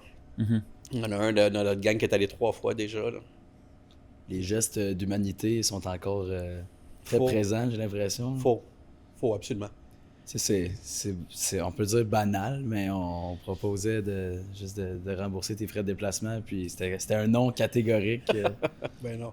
Ouais, ok, ben c'est un grand cœur, j'ai l'impression. Ouais. Ah, merci. C'est beau à voir. Non, mais c'est vrai, parce qu'on faut le reconnaître, l'humanité n'est pas toujours belle. Ouais. Mais C'est la plus belle façon de lutter contre. ouais, c'est le fun Ouais. de voir des personnes qui ont un grand cœur encore. C'est quoi ton meilleur souvenir de l'Ukraine? Il y en a plusieurs, mais peut-être un comme à brûle-pourpoint qui me vient, c'est qu'on a visité un refuge d'animaux. Ils appellent les animaux de guerre. Tu sais, ça saute de partout là-bas, ça brûle de partout. Puis si, mettons, que ta maison explose, que t'es à la guerre, puis tu meurs, t'as un chien ou un chat nommé, mais le chien vient orphelin. Là-bas, il y a une vieille dame, puis j'ai écrit un peu là-dessus, une vieille dame qui recueille ces animaux-là, qui les amène dans un refuge, puis qui en prend soin. T'sais, ils n'ont plus de maître à rien, mais c'est comme ça, c'est beau, c'est comme vraiment une humanité. Puis souvent, ils les appellent des chiens de guerre. Là, puis ça, je n'irai pas aussi loin, mais je peux juste vous dire que c'est des chiens qui ont été violés. Là, Ah ouais? ouais. Puis c'est des chiens, j'imagine, pour certains qui manquent une patte, puis il manque... Il manque une patte en arrière ou une patte déboîtée. OK. Effectivement. Puis ça doit être super triste. C'est triste, c'est Mais là c'est que beau, c'est de là qu'il faut voir. mettre plus d'humanité. Ouais. Ouais. Ouais. OK. OK. Est-ce que, je pensais à ça tout à l'heure, ben là, vu qu'on parle de l'Ukraine, est-ce que 2001 a changé quelque chose dans votre métier, septembre 2001, aux États-Unis? Est-ce que le Québec aussi a aidé dans... Parce que j'ai entendu parler, il me semble qu'il manquait de des pompiers. États-Unis? Ouais, pour les États-Unis, pour Les tours? Ouais, pour les tours. Ouais, oui. Je m'en souviens comme si c'était hier. Je travaillais cette journée-là. Je pense qu'il était 8h40 dans ce coin-là le matin. Puis un de nos pompiers, il était sur le plancher de garde, en bas qu'on appelle, il était de garde. Il dit, les gars, ouvrez la télévision, regardez à tel poste. Il dit, il y a une tour à New York qui est tombée. C'est comme... Ça a changé beaucoup de choses parce qu'on était dans certaines alertes, entre guillemets, sans que la population le sache, terroristes. Ouais. Que ce soit des gaz sarins ou quoi que ce soit. Il y avait plusieurs... ça nous a mis, mettons, plus La pression. la puce à l'oreille, puis beaucoup des protocoles se sont développés sur l'antiterrorisme et quoi que ce soit. Et il y a beaucoup de pompiers de Montréal qui ont été aidés là-bas. Mhm. Parce qu'il en manquait, c'est ça? Je pense. Il y en a 344 qui sont morts cette journée-là. C'est fou, hein? C'est fou. Oui, il en manquait. 344. Puis, oui, puis ça a savais un pas qu'il y avait- impact aussi sur ceux qui étaient leurs frères d'armes, là, tu sais, qui ne pouvaient pas... tu sais, ton frère d'armes meurt à côté de toi, tu n'as pas le goût d'aller travailler le lendemain. Ouais, là, non, c'est comme, ça change. Ça fait qu'il y a change beaucoup ton de train pompiers de vie. partout dans le monde, pas juste de Montréal, qui ont été aidés là-bas. Ouais. Je pense, à chaque année, il y a une commémoration Ouais. pour ça, de chaque pompier. Je me Ouais. rappelle que mon frère avait. Chaque été 11 allé. septembre. Ouais, Ça aussi, c'est. effectivement. OK. C'est comme si tu prenais la moitié de l'équipe de la ville de Montréal qui travaille en même temps, qui meurt. C'est fou. Ah, c'est fou. énorme. Hein. C'est énorme, là. Ça change la donne pour Ouais. tout le reste de la ville. Là. Je veux dire, oui, c'était cet événement-là. Tout le monde se connaît, c'est une famille tissée serrée, les pompiers. Ah, là. c'est ça, exact. Fait que tout le monde se connaît, fait que c'est énorme. Le comme climat qu'est-ce qu'ils ont devient vécu, lourd eux. assez vite. Là. Oui. Ouais. C'est quoi les protocoles terroristes que vous avez développés? À Montréal, mais moi, c'est pas moi qui les ai développés, Ouais. mais dans le sens qu'on les vivait, mettons, dans les métros, les gaz. Tu sais, souvent, un terroriste peut arriver puis mettre un gaz sarin, entre guillemets. Là. OK. Ça, c'est un gaz qui te tue? Automatique. Ouais. OK. Ouais, puis qui prend de l'expansion dans l'air. Là, tu sais. OK. On a eu plusieurs alertes sans vraiment que ça soit vraiment fondé. OK. Mais c'est qu'on répond, puis on se tient, on a l'équipe Hazmat est là, tu sais, je veux dire, on se tient ses bords, on sort le maximum de personnes. C'est déjà arrivé une fois, mais au métro Berry, qu'on a sorti tellement de monde, là, c'était ouais. l'enfer, mais c'était en fin de compte, c'était du... on t'appelle ça le gaz, là, le Cayenne, là, ouais. Ah, du gaz qui était cacao. très puissant. Il y en avait Quelqu'un en eu avait avec tellement. lui, genre? c'est ça? Ouais, beaucoup, là. Puis il y a eu une détection. C'est quoi? C'est quelqu'un qui Les gens appelle? étaient tous incommodés, il y avait de la difficulté à marcher, vomissaient et tout, là. Ah, OK. Ah, ouais. Ouais. D'après moi, il y avait peut-être une affaire comme 200 personnes intoxiquées, là, ouais. OK, autant que ça. Ouais, fait que ça prend bien du pompier, bien de l'ambulance, bien de la police, c'est comme les Il y a la intervenants circulation sont là, dans le métro, puis Il y en a plusieurs, ouais. ça va vite. Là. Dans ce temps-là, c'est-tu une opération qui est secrète, genre? C'est-tu médiatisé? Celle-là, elle avait été moins parce que le monde sortait puis tombait des bouches de métro, là. Ouais. Mais souvent, le reste, c'est discret. Ouais. Ouais, on est sur des ondes, puis il y a des codes spéciaux. Ouais. OK. Ouais, parce que l'autre fois, je marchais dans Montréal, puis personne ne pouvait rentrer dans le métro. Il y avait des pompiers partout autour. Tout était scellé, tu sais. Ouais, ça, c'est souvent, mettons, une personne qui a Un suicide, peut-être. tentative de suicide, ouais. Ouais.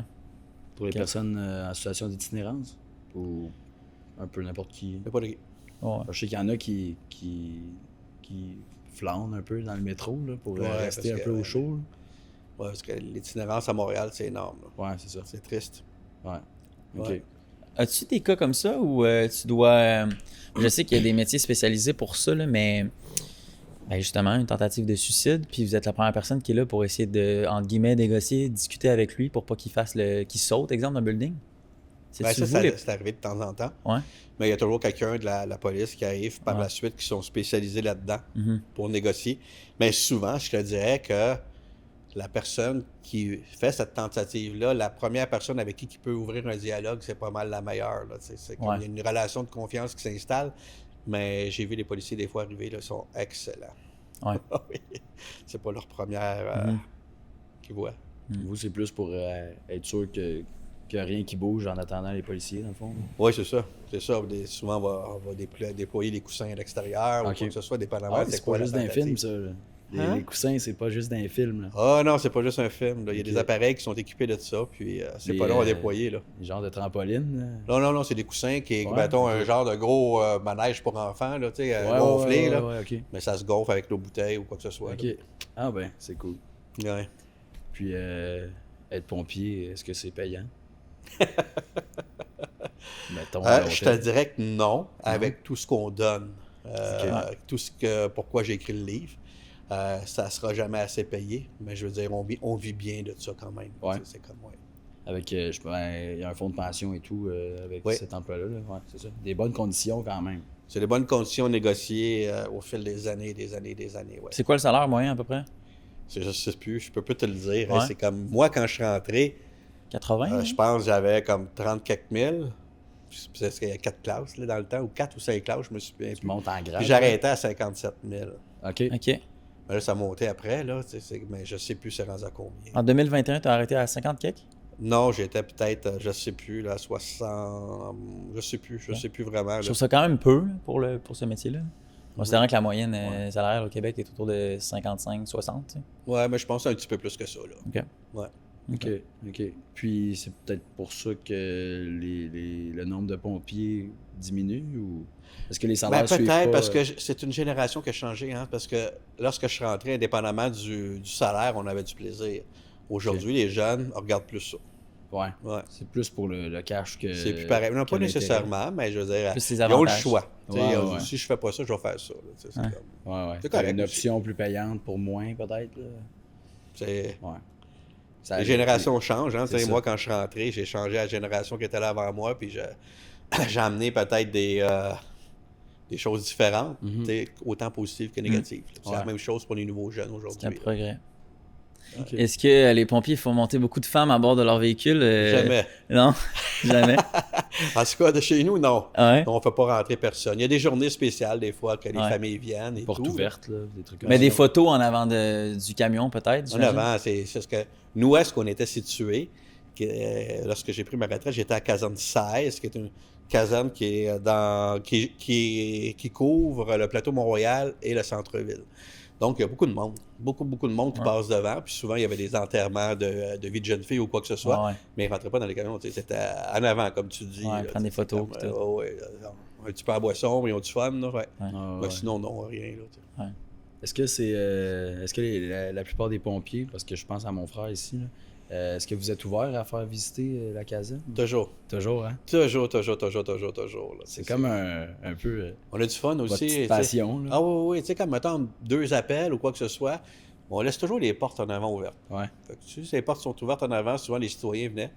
Hey, est-ce que je peux montrer à mon fils et tout? Bon, c'était constant, c'était le fun. Est-ce que je peux voir la grande Oui, échelle? mais si on a un appel, faites juste vous tasser. Ouais, c'est ça, tout le temps parfait. OK. Puis dans les temps morts, je pense peut-être moins à Montréal, là, mais les pompiers, ils font quoi? Formation. Formation tout le temps? Formation, c'est incroyable. Là, c'est sûr. Moi, j'ai vu une très grande évolution là-dessus. À partir du moment où je suis rentré, jusqu'à temps que je suis sorti, c'était des formations tout le temps, pratiquement. OK. Parce que vous avez un quota à respecter Ouais. d'heures de formation? Oui, sûrement. Ouais, ben, moi, j'étais pas dans la... Ouais, c'était Dans, avant, là, mais... dans la hiérarchie qui faisait... Mais c'était juste bon. C'était juste OK. bon qu'ils nous fassent ça. Moi, j'en mangeais tout le temps de ça. Là, Ben, ça doit être intéressant. n'importe clairement. quoi. Puis mettons qu'il arrivait une situation à Montréal où est-ce que ça avait été plus ou moins bien. Ouais. Mais avec ça, ils venaient nous parler, dire regarde, il y a ça, peut-être la prochaine fois, il faudrait. C'était parfait. C'était une formation revoir continue tout le temps. La façon de faire. Ah ouais. Des nouveaux protocoles, tout. Il y a tout OK. le temps quelque chose. Du progrès constant. Ah, tout change. Ça va tellement rapidement. Les matériaux changent. Les méthodes d'attaque changent, tout change. Fait que c'est important d'être Tout est lié. Là. La construction change, donc... tout. Les véhicules feu automobiles change. que je vous parlais tantôt, Ouais. ça a l'air facile d'intervenir sur une voiture pour faire la désincarcération. Pas tant que ça. Il y a beaucoup de choses à respecter, tu sais, C'est pas sûr. couper ou faire Juste attention. qu'un Comment on airbag éclate dans ta face. oui. Ouais. OK.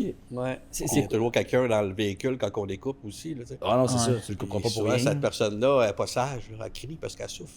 Ouais. Ou à panique, ou comme dans un autre monde.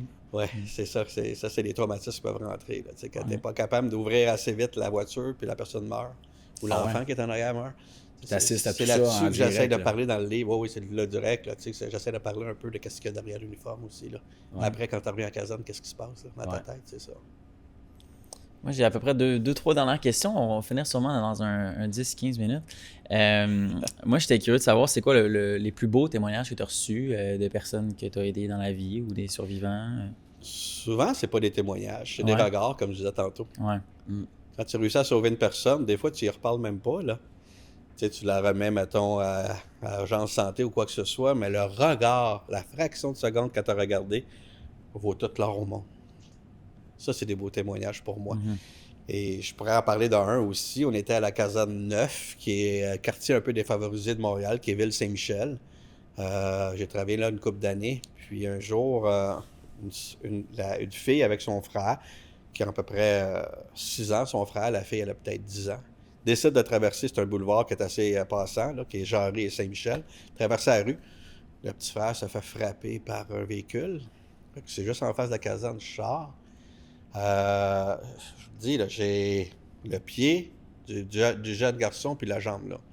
Ils sont complètement séparés, coupés comme net. Le petit garçon, d'une sobriété et d'une bravoure incroyable, ne pleure même pas une larme. C'est sa sœur qui se sent coupable énormément, tu sais. Elle pleure. On prend soin du petit, prend son pied, met ça dans un sac avec de la glace, sa jambe aussi. Urgence santé arrive dans les temps vraiment hot, là. Puis le petit garçon s'en va à l'hôpital avec sa soeur. J'ai rien. 1 an après, ça sonne à la caserne. Je m'en vais ouvrir la porte. Ça a donné que j'étais là. C'était le petit garçon avec sa mère qui venait nous dire merci. Le petit garçon marchait. Ah ouais. Wow. Il avait son pied que les médecins, par un miracle incroyable, ont réussi à lui recoudre. Il y avait une cicatrice qui faisait 3,60. Ils ont recousu le pied. Le petit garçon marchait pratiquement comme si rien n'était. C'est fou, ça. Ça, là, c'est le plus beau témoignage que je peux avoir. Le petit garçon est passé la journée avec nous. Entre les appels, il est resté à la caserne. Il a mangé avec nous. On a eu du plaisir. Là, on a cute, joué ça. à des petits jeux. Ça, là, c'est pour moi, là, ça vaut tout l'or du monde.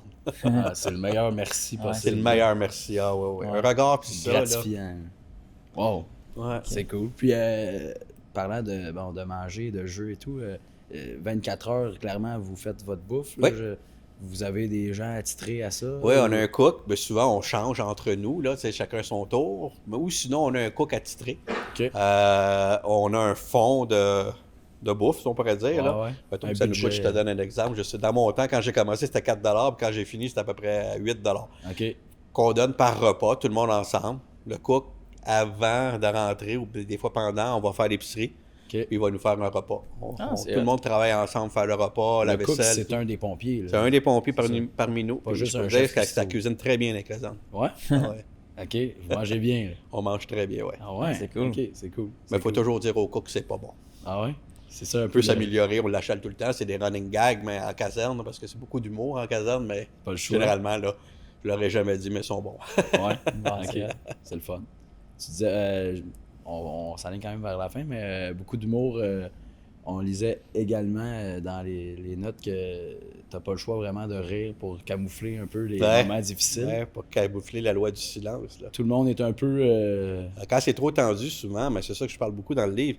Tu arrives après une intervention, là, puis tu as une personne qui est décédée ou quoi que ce soit, tu sais, puis pour couvrir ça, il y en a un qui va lancer une farce en caserne sur n'importe quoi d'autre. Ouais. Fait que là, tout le monde on va aborder vers là, mais on parlera pas vraiment de qu'est-ce qui est important, de qu'est-ce qui est arrivé, faire le bilan là-dessus. C'est ce que je me reproche à moi, Ouais. de ne pas avoir assez fait de bilan sur chaque intervention que j'avais. Je pense que juste ça en dit long sur comment c'est gardé sous silence. Ouais. Et que Ben, ça l'humour doit a une changer. place en caserne, c'est sûr quand même s'il n'y avait pas ça, parce que on achale, on fait tout le temps des mauvais coups et tout. J'en doute pas. Parce Une qu'on s'aime gang de bien, là, boys, c'est notre deuxième famille, comme je dis souvent, mais des fois, pour certains, c'est leur première. Mhm. Ouais, OK. Ouais. C'est une famille qui est différente de la première ou de la deuxième, selon les cas, parce que c'est ta vie qui en dépend. Donc, il faut que tu aies confiance avec tes partenaires avec lesquels tu C'est ça. travailles. Parce Faut que ça comme aille on vite, disait faut que ça aille tantôt, bien. dans le noir, dans le feu, tu vois même pas ta main pratiquement devant ta partie faciale ici, mais tu sais exactement sur où tes coéquipiers et qu'est-ce qu'ils font. Parce que vous avez chacun votre rôle, puis On vous se êtes connaît très vous bien. êtes Ouais, sur la ouais, coche. on sait. OK. Primordial de bien se connaître. Ouais. As-tu des objectifs pour les prochaines années pour la continuation de ta retraite? C'est quoi tes projets? Si on Ben, peut tu finir vois, sur ma cette blessure, question-là. j'ai pris ma retraite en 2021. Ma blessure a duré environ 2 ans. Encore là, des fois, ça fait mal, dépendamment de la température dehors. Fait que je commence vraiment à en profiter pleinement. L'écriture, c'est jamais... j'ai toujours aimé écrire, comme vous avez vu. Tantôt, j'étais à l'université, puis je me dirigeais là-dedans, journalisme international. Ouais. J'ai toujours aimé écrire. Fait que j'ai écrit toutes les parcelles de ma vie, tout le temps que je travaillais sur du papier, sur des téléphones quand ils sont arrivés. J'avais toujours quelque chose après chaque journée ou à chaque semaine. J'écrivais quelque chose sur qu'est-ce qui s'était passé. Et j'avais jamais décidé d'écrire un livre. Je disais, il m'a écrit un livre sur les pompiers. Non, jamais. À un moment donné, c'était plus fort que moi. J'avais besoin parce que j'avais mal en dedans. J'ai écrit un petit texte, peut-être 2-3 000 mots. Et ça a tout pris mon courage pour que je l'envoie sur Facebook, fasse Enter. J'ai fait, j'avais peur de me faire juger par mes pairs. Je l'ai fait. Les réactions ont été immédiates, vraiment. J'ai eu des messages Messenger, là, vraiment, merci. Merci de mettre des mots sur qu'est-ce que moi-même je comprenais pas. Je vais pouvoir le montrer à ma blonde ou quoi que ce soit. J'ai fait, OK. Fait que là, avec cet élan-là, je n'ai mis un deuxième, puis un troisième. Ça s'arrêtait là, je n'avais plus à mettre. Jusqu'à temps que, sans que je le sache, une personne que je connais a pris mes textes, les a envoyés à un éditeur. Je ne le savais même pas. L'éditeur a communiqué avec moi via Messenger. Moi, je pensais encore que c'était une farce de mes confrères pompiers. C'est notre style de farce qu'on fait. Je dis, ben non, c'est où la joke, là, tu sais. La caméra cachée. Est-ce qu'on peut faire un appel team, tu sais? Fait que je dis, ouais, mais là, j'avais tout le temps un doute, je surveillais où la pogne, là, tu sais. Je surveillais. Jusqu'à temps qu'on fasse le fameux appel team. Puis j'ai tombé de faire un éditeur, c'était marqué Flammarion, Édito Gallimard en arrière. Tout était professionnel. Oh, ouais. Là, je me suis dit, s'ils font un mauvais coup, ça leur a coûté cher. C'est Et ça. ils méritent, là, tu sais. Fait que l'éditeur, qui est Erwan, me dit, ton chum, Marc-André, m'a envoyé des textes sans que tu le saches. Notre équipe ici, on a beaucoup adoré et profondément humain et ils nous ont beaucoup émus. Serais-tu intéressé à écrire un livre? J'ai fait, y a-t-il encore une fois? Mais là, encore là, un simple oui, un simple non, comme j'explique dans le livre, j'ai dit oui. J'ai dit, OK, go. Oui, pas de trouble. Mais dans ma tête, c'était facile. Et non. Ah non, c'est une Fait tâche. que là, juste avant de raccrocher, il me dit, OK, là, on est au mois de novembre 2024.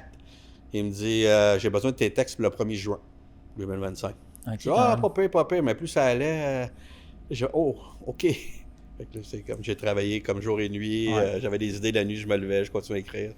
Fait que Mais ça a fait du bien, clairement. ça a été un exutoire, une autothérapie pour moi. Là, ça m'a fait tellement de bien d'écrire. Là, je ne le savais pas. Puis, au début, comme je disais, j'étais égoïste, je l'écrivais pour moi, mais après ça, j'ai élargi pour que tout le monde puisse s'y retrouver un peu dans ce livre-là.